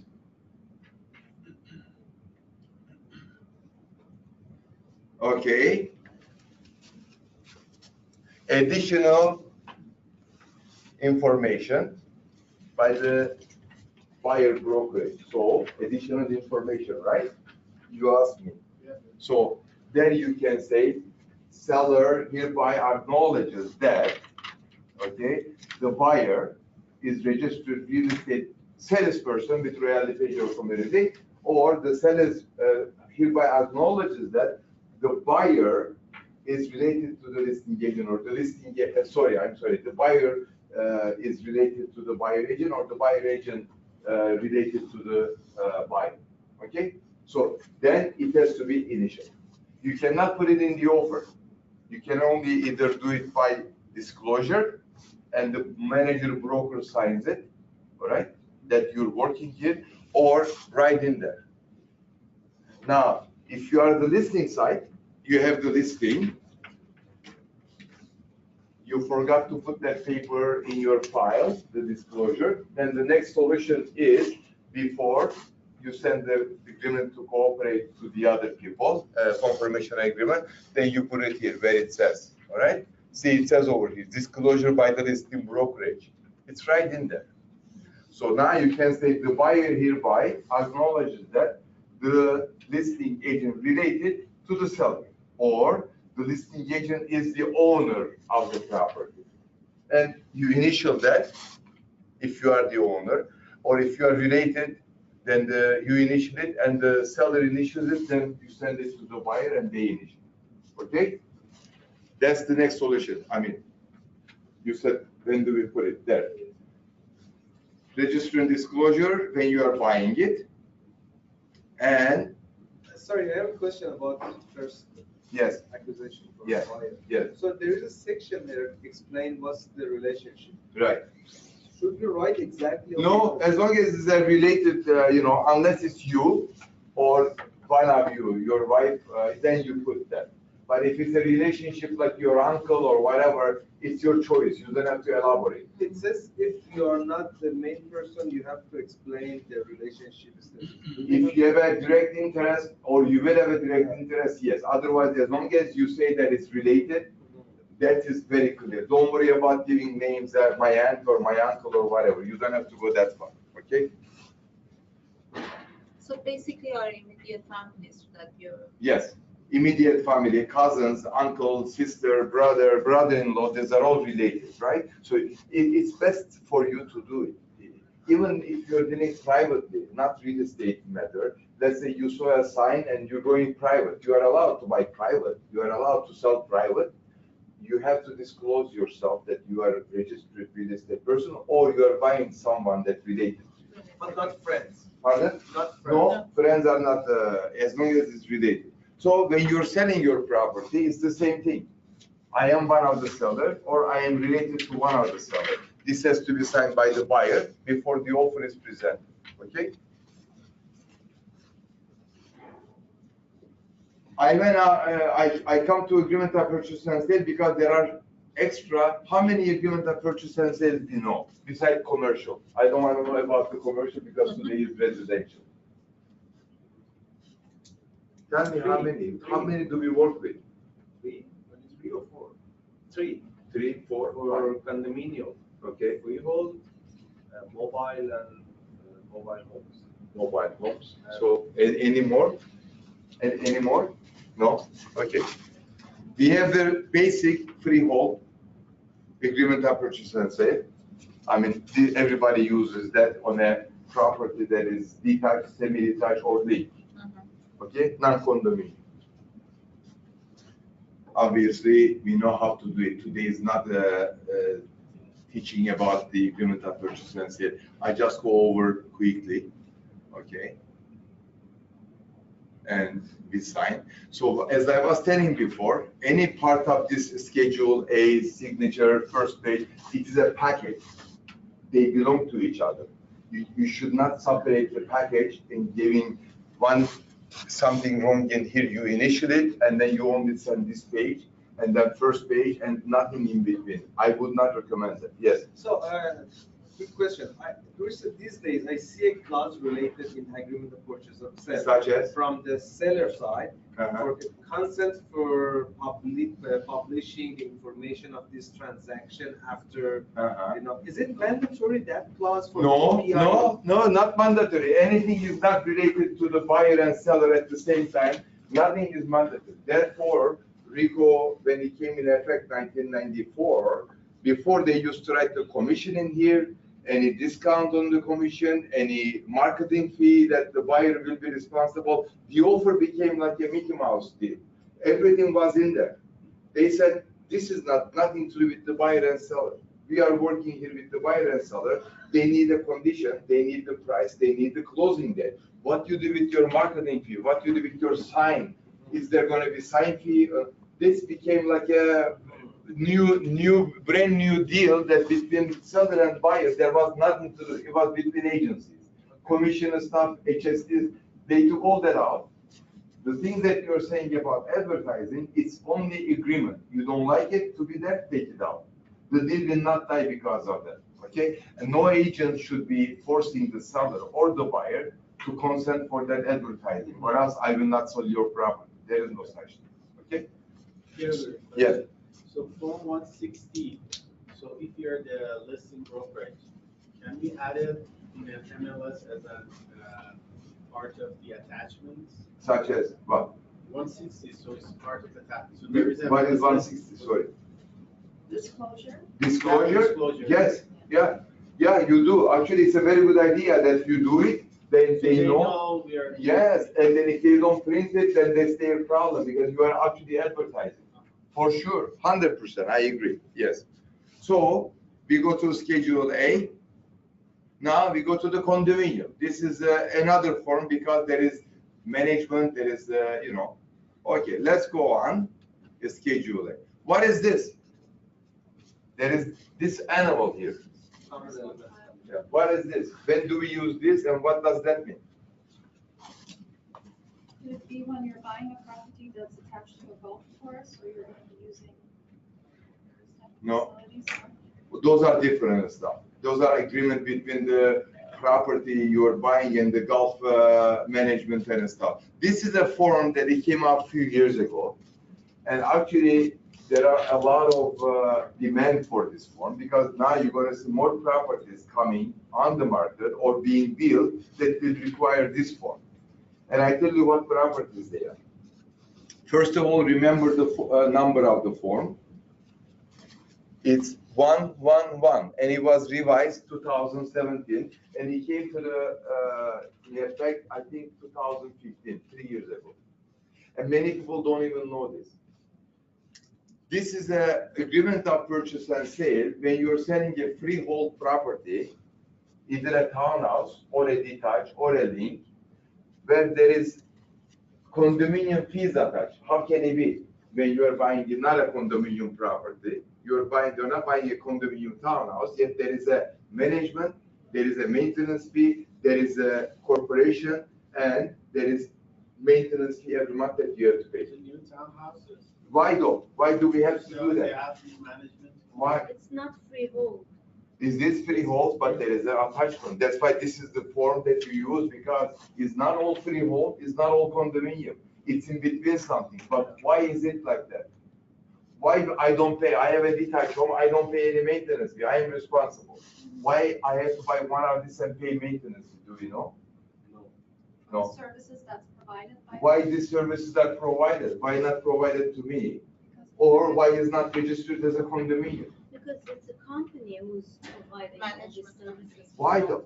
Like there is a reason though. I'm trying to hear that. It's a There is no builder, such thing it's company, one because builder. when the place is being developed, the developer applies for 120 condo townhouses. Then strictly the government looks at it. It goes to the hearing and then it passes. Then they give you, instead of 150, they give you 120, let's say. And then You form a corporation, you build a condominium, and you put your bases, all your expenses, like building a tower next door to us. Or the builder developer applies for 75 detached homes, and that's it. But why do we have to use these? Because there is part this and part that. There is a specific reason. Do we know that? No. Disclosure? Huh? Disclosure? No. Let me tell you why. What about reserve funds? No. Let me tell you why. So we know, and when is that type of a property is on the market or you're listing it, somebody sending an offer, it has to be on this form. And don't be ashamed. Put it on the broker's remark. Please use agreement of purchase and say POTL, because many agents don't know. You cannot use a simple offer, agreement of purchase and sale, freehold, that does not have a maintenance place. And you cannot use a condominium offer because it's not an old condominium. You have to use this. The clauses on this, on the second, third, fourth page, is totally different. It's not a condo, it's not a freehold. There are extra clauses in here that we are. How can we determine this property is a condominium? I will tell you right now. Now, the builder is applying for building a place, and the government is not approving it. It says you cannot build on this because farther that way, there is a water line underneath. You are not allowed to build this. You cannot build on that side. You are only allowed between here and there. So now the builder, they don't want to lose the lot. They bought already, or they are buying already. The roads, usually on a simple detached residential area, is 66 foot wide, or let's say 60 foot wide, okay? If the lot was supposed to be between the houses, or the frontage 30, 20 by 100, or let's say the minimum 80, 85, because that's the shortest lot we have in Canada. Now it becomes an issue because you don't have the lot coverage because of the water under that side and green on this side. They cannot build, they don't let you chop the trees. So now your lot is smaller. Obviously, the road is going to be smaller. When the road gets smaller to 30 to 40 feet, the municipality that they are building, or they are giving you permission, the services for snow plowing, services for the garbage, services for the street light is not assumed by the municipality. It becomes a private issue. Okay? Because all is squeezing the roads and the houses too close to each other, there is not enough passage from it. So in order for a snowplow to go, or a garbage truck to go and turn, you need this much, but this is this much. So they say it's your responsibility. You hire a private company, they do that for you, okay? That's the main reason. So what happens, it's a freehold. You own the land, it's not a condominium. And you own all the rights of that land. You can do anything, vegetable garden, or put a fence, normal, put a swimming pool if you have enough land. Condominium, you cannot put a swimming pool, even if you have a 150-foot lot, because it's corporation, right? So you can even put a swimming pool. You can put a jacuzzi, anything you want on that land, because you own it. You don't need permission from anybody that's corporation. You need the permission from the government. That's all. Municipality has to approve that you're putting a swimming pool or tennis court, whatever. But when it comes to freedom, no, you are not free. You have to pay maintenance because there is going to be a private company coming and putting in your snow. There is going to be private garbage pickup to bring it to here. For that, there is a condominium. To whom? Because there is a condominium fee, there is going to be a management company. And from the residents, there will be a board of directors. And then there will be a monthly fee adjusted to expenses. It's not going to be like a condo townhouse or a condo apartment, $500, $600, $700. It will be in the beginning, maybe $100, $150 fee. Okay? Right now I'm dealing with one property in Markham. It's a condo townhouse. So there is a corporation. The maintenance fees is small, $400 for 2,000. Yeah, so that's a real condominium. This is not real condominium. Because there is a corporation.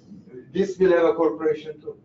How can I understand that's not a real? You see, that's what I'm saying. Most agents don't know the difference. They put on a freehold. On a freehold listing, I brought one to show it to you. Have you seen any of those? Pardon? Have you seen any? Too have you many, ever used? too many, No? too many, but people don't use it because they don't know what to use. That's the reason I'm bringing it. Okay, this is the data form for freehold. You cannot put this on a condominium listing. You have to put this on a freehold because you're selling a freehold, not a condominium. You agree with it, right? Okay, now on the freehold listing, here on the first page, right under here, it says parcel of tight land, POTL. Parcel of tight land, POTL. This is on the free form, I'm showing it. And then you have to check mark here, mandatory. If you have one of these listing, you are taking it, you use a free form, but you check mark there. And please do a favor to yourself. Tell the free brokers free form, write that please use agreement of purchase and say POTL, because they're gonna come with another form. They're gonna put clauses in the Schedule A that the buyer agrees there is a small maintenance fee. You don't need all that because this has everything. Because of light, because of garbage, because of this, why? There is a corporation number. They have to put that in the Schedule A. It's a mess. Plus, the lawyers don't like to see agreement of purchase and sale on a regular freehold instead of this. This has different coverage for buyers, different, and there is a status certificate for that. Yeah, there is so, I didn't get it, how we can define this one is. Well, if you are a listing agent and your seller says, we are paying $110 every month, that's one of this. You wouldn't pay any fee for a detached house, no, except your hot water tank or you're buying a furnace or something, right? So if he's paid, he pays his own heat, Yes. hydro, water, insurance, plus he pays $100. Why would he pay to somebody $100? Then you have to be right away alert. This is it, number one. If there is a listing, it says detached or link, but there is a small maintenance.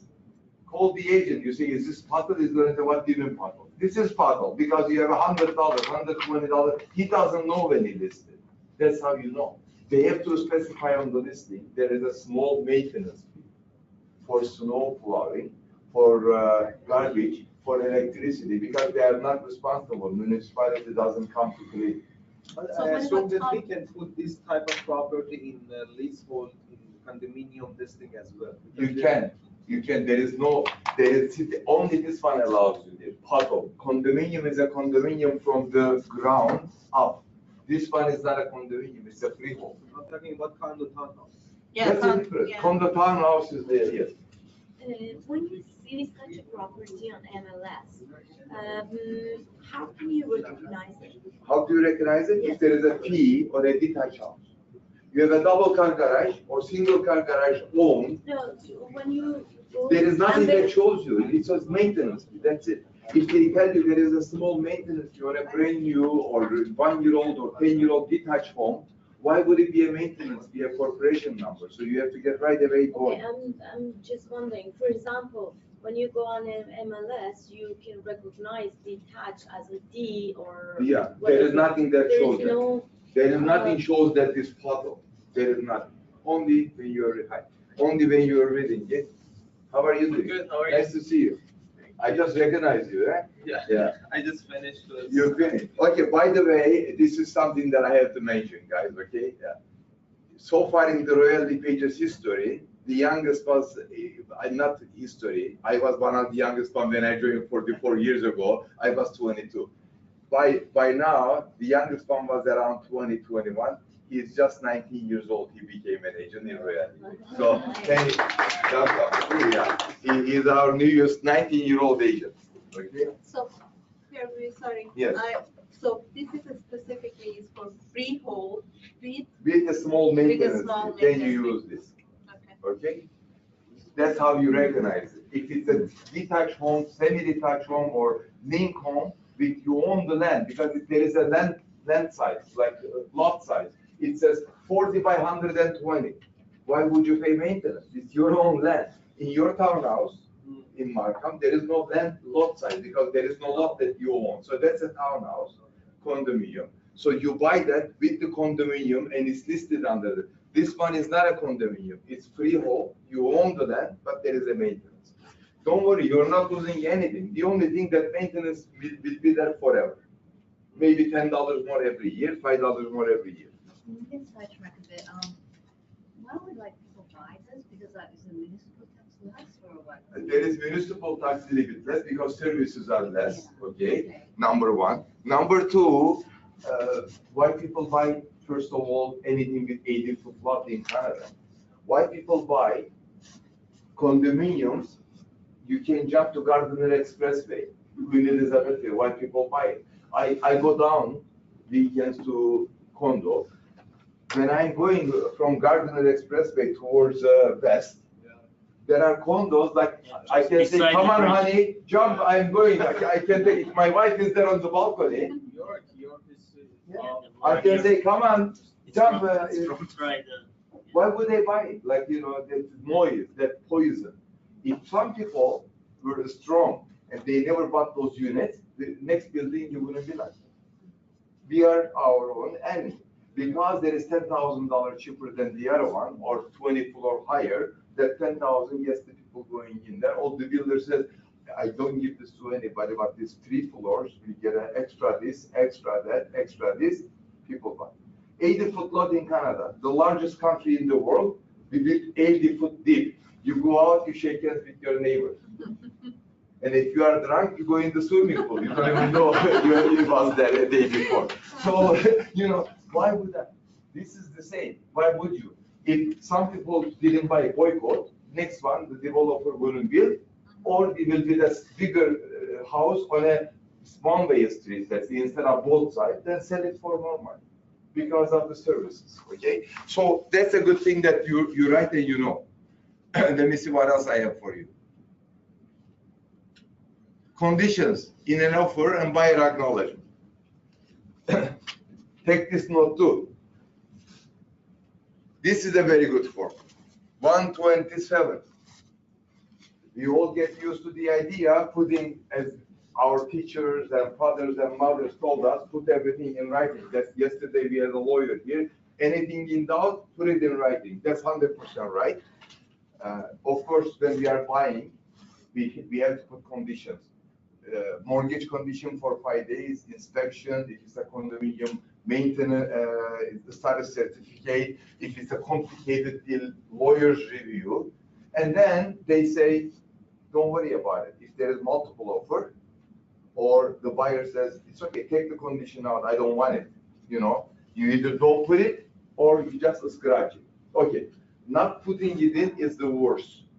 If the buyer tells you, I don't want any condition, I have 800,000, this house is 799, I don't need no mortgage, and my father-in-law, Italian, he came with me, he knows everything about the building, Italians are like that, they go. My father-in-law was Italian, when I bought my first house, he was watching everywhere, and then I got a flooded basement.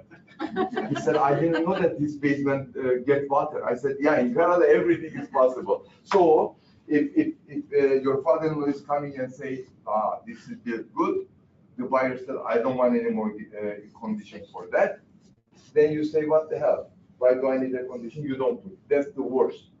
You put 2 conditions, inspection and mortgage, and the buyer tells you, pardon? If they don't want. If they don't want, I'm going to tell you. The buyer will tell you, Gregory, I told you about why you put, I don't need it. You say, you know what, my secretary, they always do that. My office puts in every offer 2 conditions and the smoking money, the marijuana, that it was never used as a marijuana house. All these people grow up. We put this in every offer, there's a company law, rule. Then, you know what, don't worry about it. It's nothing to worry. It's actually better to the other side. Let's put the lines and be initial.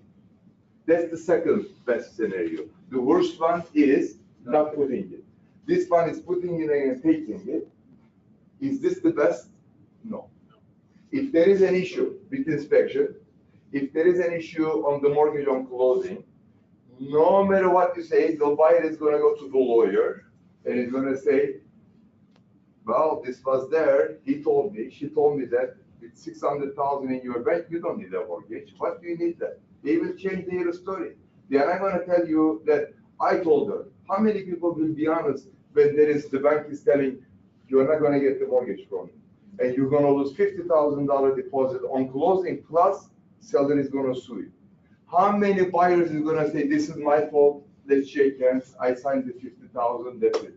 No, the lawyer is gonna say, your agent should have put this condition in for 5 days. Inspection, you move in, the basement gets flooded, or the roof starts caving in. How many buyers is gonna say that was my fault? They're gonna say, we should have left it in, you never told me anything, that this house is 25-year-old, we could have a roof problem. At the end, it's coming back to you. Now go and defend yourself. Until you are proven not guilty, you are guilty. You go, spend money, get a lawyer, RICO on one side, law is on the other side. Now it's your problem to get yourself out of the mess. They put you in the mess, and reality is with you. Okay, so the best solution is this. I would still put everything in, and then if you doesn't want it and there is multiple offer, I would use this form. The best form, you can have it in your briefcase to not have any headache. When you have this signed, nobody can come after you, I guarantee. If they do, the court will throw it out. Because, let me go a little bit more in details, because there is two sections to it. You either have it, you are waiving it, or you have it, they don't want it. They are saying that we don't want it. So we have the seller's name, we have the brokerage, we have the address, we have the buyer. This is part of the offer now, okay? And then it says, this is 128, I'm sorry. There are two of these. One is for the buyer, one is for the seller.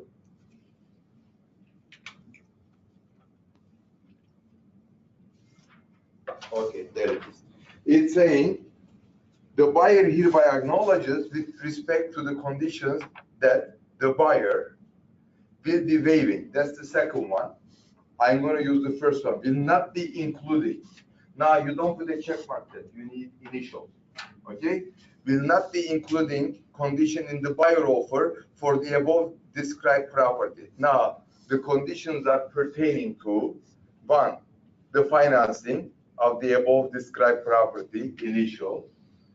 The sale of the buyer's property known as, if he has a property he wanted to sell first and to buy after, because the market now is slow, he can initial that. He doesn't want that, because that's another problem. He doesn't sell, he doesn't qualify. Arranging insurance for the building.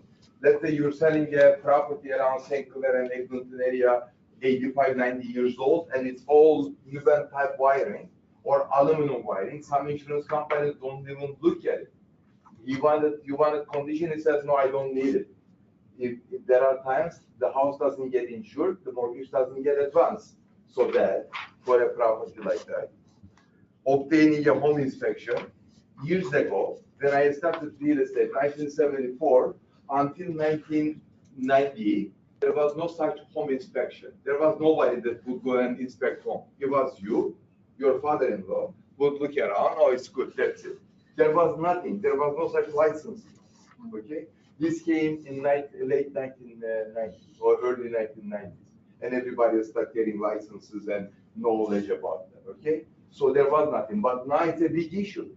Okay? And then other could be a status certificate or a condominium. Other could be a lawyer's approval if there is an issue with the lawyer. So all that, you put that whatever it is, initials, and then underneath everybody signs it. Okay? Additional information, sign it. Everybody, you mean only the buyer? Only the buyer, and then you witness it. You get a copy of this.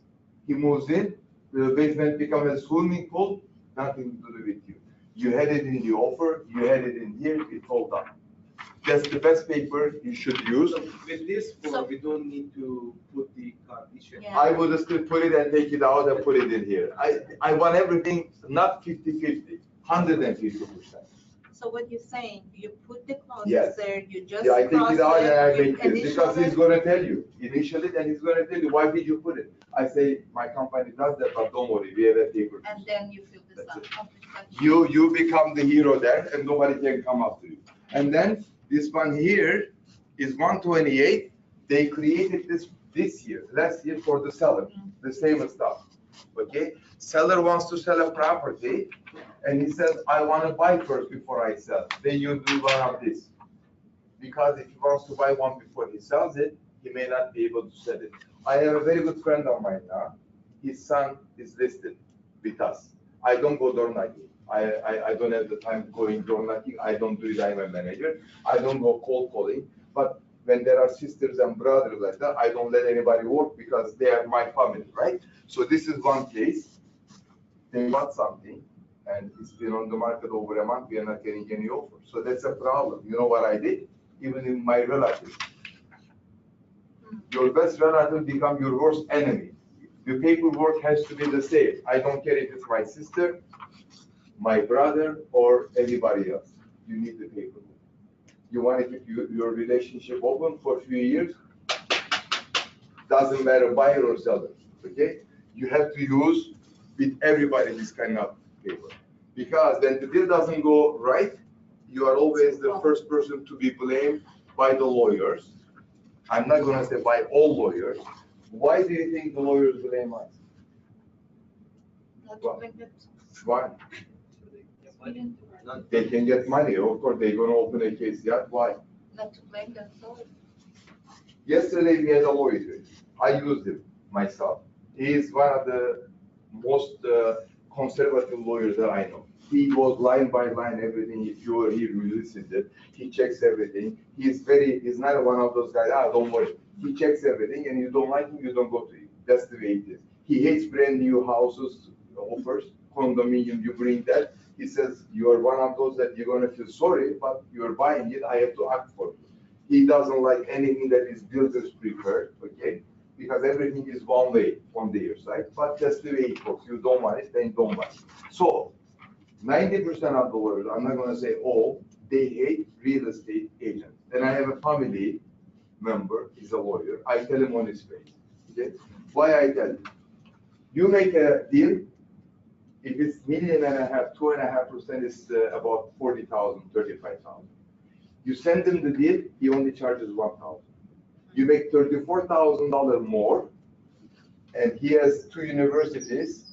I don't know, I'm not talking to everybody. Do we have any university? Do we have any college? Do we have any high school?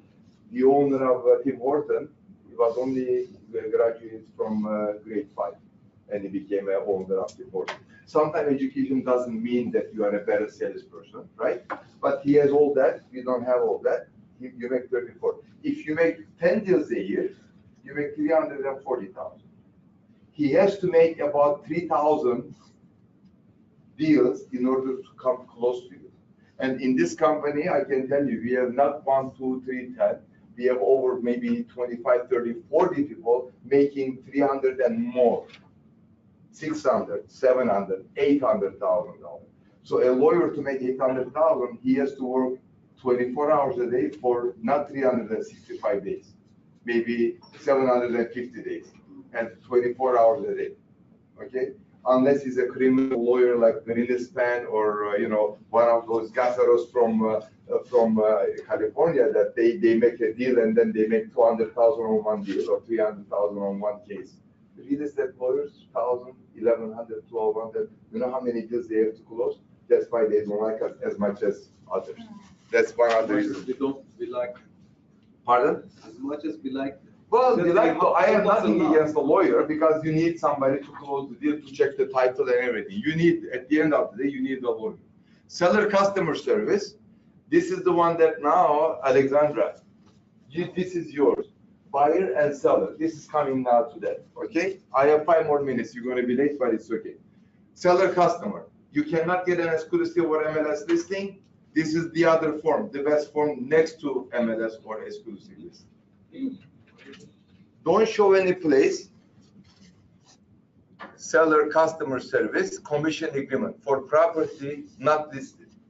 You That's go. the exclusive I was talking about, right? Yes, but yours is a different case. This is seller, yours is the buyer. I'm going to come to that. So you are driving and you see a for sale signed by owner. Okay? Obviously, you think you have somebody to show that property. Before you enter the property with your client, my advice, exclusive listing. Well, MLS is always preferable. But they say we are not listing it, then you say, can you give me 1 week exclusive? I have somebody. If nothing happens, we shake hands and we are friends. Oh, I'm not signing nothing. Well, this is your next best. Don't go showing a property with nothing. Not this one, not exclusive, not MLS. Because the moment you show to your buyer, next day he goes there on his own, done, finished. Unless you have a buyer agency with your buyer. Okay? Customer service doesn't work, buyer agency. So that's the one. Everybody signs it, it's black and white, and it says right on top, this is not exclusive seller customer service agreement. What does that mean? You cannot force it by law that he is signing this with everybody, not only with you. Exclusive listing MLS only with us. This one with 20 other people. So there is no date on that? There is date, but it's not exclusive. He can sell with somebody else, not to your client, to somebody else. Someone else. Yeah.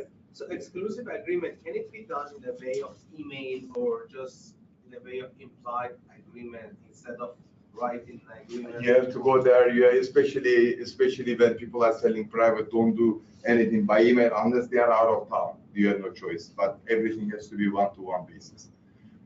Seller commission agreement, who's seen this and who wants to talk about it? This is Form 202 for property listed. Now, this is another animal we created today. We have the portal and we have this, right? Not too many people know about this. This is seller commission agreement with cooperating brokerage for a listed property. What is that? Seller commission agreement? Yeah, let's see. What does that mean? Anybody has a clue? The buyer has to pay the commission? Why do we have to have this if the property is listed already? Are we allowed to go on a listed property and say, Maybe it's not on the MLS? On the no, other it's board? listed, MLS, you know it, that's why you're going there. Mr. Kachik, I haven't heard you today. I haven't got a clue at all. Nothing, yeah? By the way, this gentleman here, he was one of the big wheels in CIBC high management profile for years and years. I don't want to say how many years. He gets upset because you're giving my age away. So I'm not going to mention how many years, but he was one of the general manager at CIBC. I know him for about 40 years. So you can imagine after that, you know. And by the way, he can create, there are times he can create small miracles. He is not a Jesus. He cannot walk on the water, but he can create some miracles if you have a mortgage issue. He has some connections from old time. Come and see him. He is registered with us. He also does mortgages. He is not a mortgage broker day to day. He is not looking for business. I'm not advertising him. But if you have a difficult issue that he can be maybe with somewhere, come and see him. If it's something that he can help you, he can. Okay? Plus, I'm the oldest in this program. I never said that. I know this. No, listen, we don't go by age. He is youngest registered. I am oldest registered. Not by age. You've been a new agent. You've been with me for what, 3 years? 3 years. I've been 44 years. I don't think anybody beats me. He is the youngest. I am the oldest. So let's work on this one. This is important. The only time you need this when a property is listed under mere posting, $1 commission, 50 cents commission, 1 penny, not feasible, listed on MLS by those companies that they take $699 listing to put on MLS and they don't do anything else. Oh, and if they say, go and talk to the seller. And Yes, that's the one. Now, there is some provisions for this. And it's not, those companies are not as popular as used to be 2 years ago. Yeah. Okay? They are coming slowly, they are closing or they are changing. There are still few. If you go and check some listings, it says 1 cent or $1 or 1 cent. So in a case like that, your client finds the listing because it's on MLS. Not that you want to show it to your client, this kind of listings, I would be away. But if you are a buyer agency, sign with your client, you know what you're promising? You will show him anything on the market that you think is suitable for it. That's why he's signing with you. So this could be one, private could be second, a builder's house could be third. So you cannot hide information, but nobody likes this kind of things. You want a straight 2.5%, done. Okay, but if he finds the property, which most clients do these days, they say, Gregory, I found something, I want to see it. You go on the listing, he gives you the listing number, it's $101. I hate this. So this is the paper. Now what do we do with this? So how do you work? How do you work this? Okay, I'm going to tell you now. Make notes. Make notes. When you have one of this issue, don't show the client before you get this signed by the seller. Okay, it says usually on the listing that it's 2.5% payable by the seller to you, so you deal with it. Okay, the listing agent does not really care how you do it, how much you get paid. He put it on the market for $1. It's your baby, how you deal with the seller. I would not go with my clients to the property and show it, and people go crazy, and then you are negotiating your commission. Seller is going to be on a higher level. He's not going to give you 2 or 2.5. He says they like it anyway, you know. I will go directly right away, make an appointment. Okay, there is a number, seller's number. You can call him, you are allowed, okay? You say, I like to come and see the property. Don't say, I want to come and show you the paper. I want to come and see the property, so later on this evening or tomorrow, I want to show it to my client. So you go, if the property is in shape that your client will like, everything is okay, you tell him, so you are asking $699. Is that a firm price? Because you're not representing the seller, but you can ask some question. And then he said, well, if I get 680, I am happy, or 690 is my final. Okay, you say, as per your MLS listing, you're gonna pay me. I work for Realty Page, I have a buyer. Now, before I bring my buyer, I am kind of obligated to make sure that we are on the same page. So I brought this paper with me that your brokerage is allowing, your listing agent, and I will sign this with you. I will give you a copy that at the end of the day, when I bring you an acceptable offer and the deal closes, you will pay me 2.5%. He will say, yeah, no problem, because that's what the agent told him. Or he will say, no, my commission is 2, I don't pay more than that, you get the rest from your buyer. So it's all arrangements and agreements, okay? So whatever you agreed on, you can put here 1 week expiry date. You put your commission, you put everybody's name, cooperating broker, seller, and then your buyer, okay, and the address of the property. It's like a listing or like customer service, but we need to ID the seller, like. No. I'm going to tell you that. You initial it, okay. This is not an exclusive again. It's only for that buyer that you are. Initial the seller's initial and brokerage's initial. Us. They are not. The other broker is not even in the picture. He may tell you. Pardon? Why they're not in the picture? They are not, because they only provide 699 service. They put on MLS, they get their money, they are out. They get 10 listings in a week. They make 6,099 in a year. How much it is, whatever, they happy with that. So you have to do all this, and then you initial it here, and everybody gets a copy. Obviously, there is a second page. There is a second page, so everybody gets a copy. Acknowledgement is like you're doing everything, and then you have a instruction from the seller to show the property. So, quick question, Greg. Yes. Is there any trust act on this type of transactions when the buyer they pay the deposit? Where the deposit will be going to? You're very good question, but it's all coming now.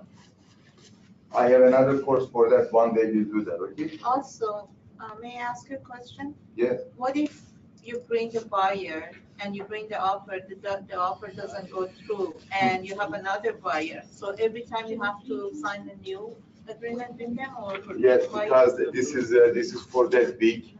This is, if the buyer's name is there, this is only for that buyer. I would prefer that you sign if there is a buyer name, and for a following buyer, yeah, there is the buyer's name, you see. So when the buyer changes, you need a new one. Yes. Okay. Now, they are typing an offer to this property. Okay, let's listen 5 more minutes. We are preparing an offer for this property. There are some different issues with this type of property that we have to protect everybody. First of all, you are either representing your buyer as a client, you have a buyer agency, or customer, okay? He doesn't have to know that. This is between us, okay? I prefer that my buyer is always a client. Remember we said anytime you type a offer on a property, you need confirmation of cooperation and representation. This is one item too. Now, confirmation and cooperation and representation is different than the others.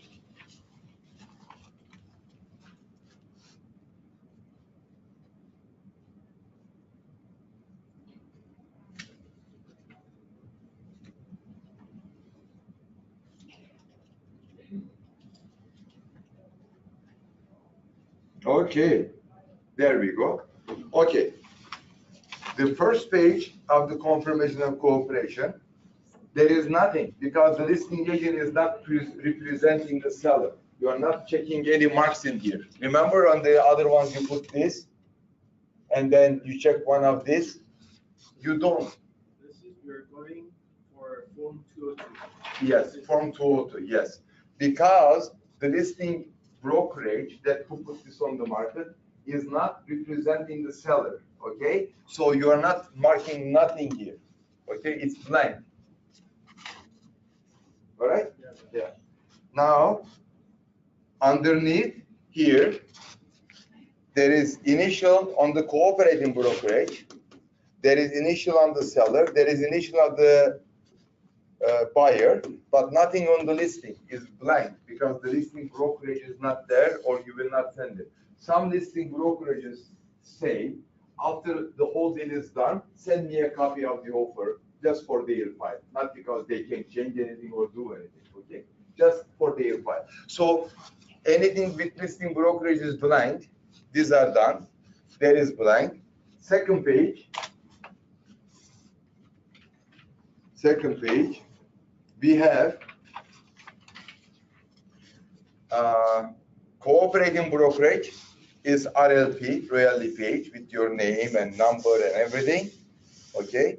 And listing brokerage is their name, but there is no signature required, just for the information that is listed with XYZ real estate, all right?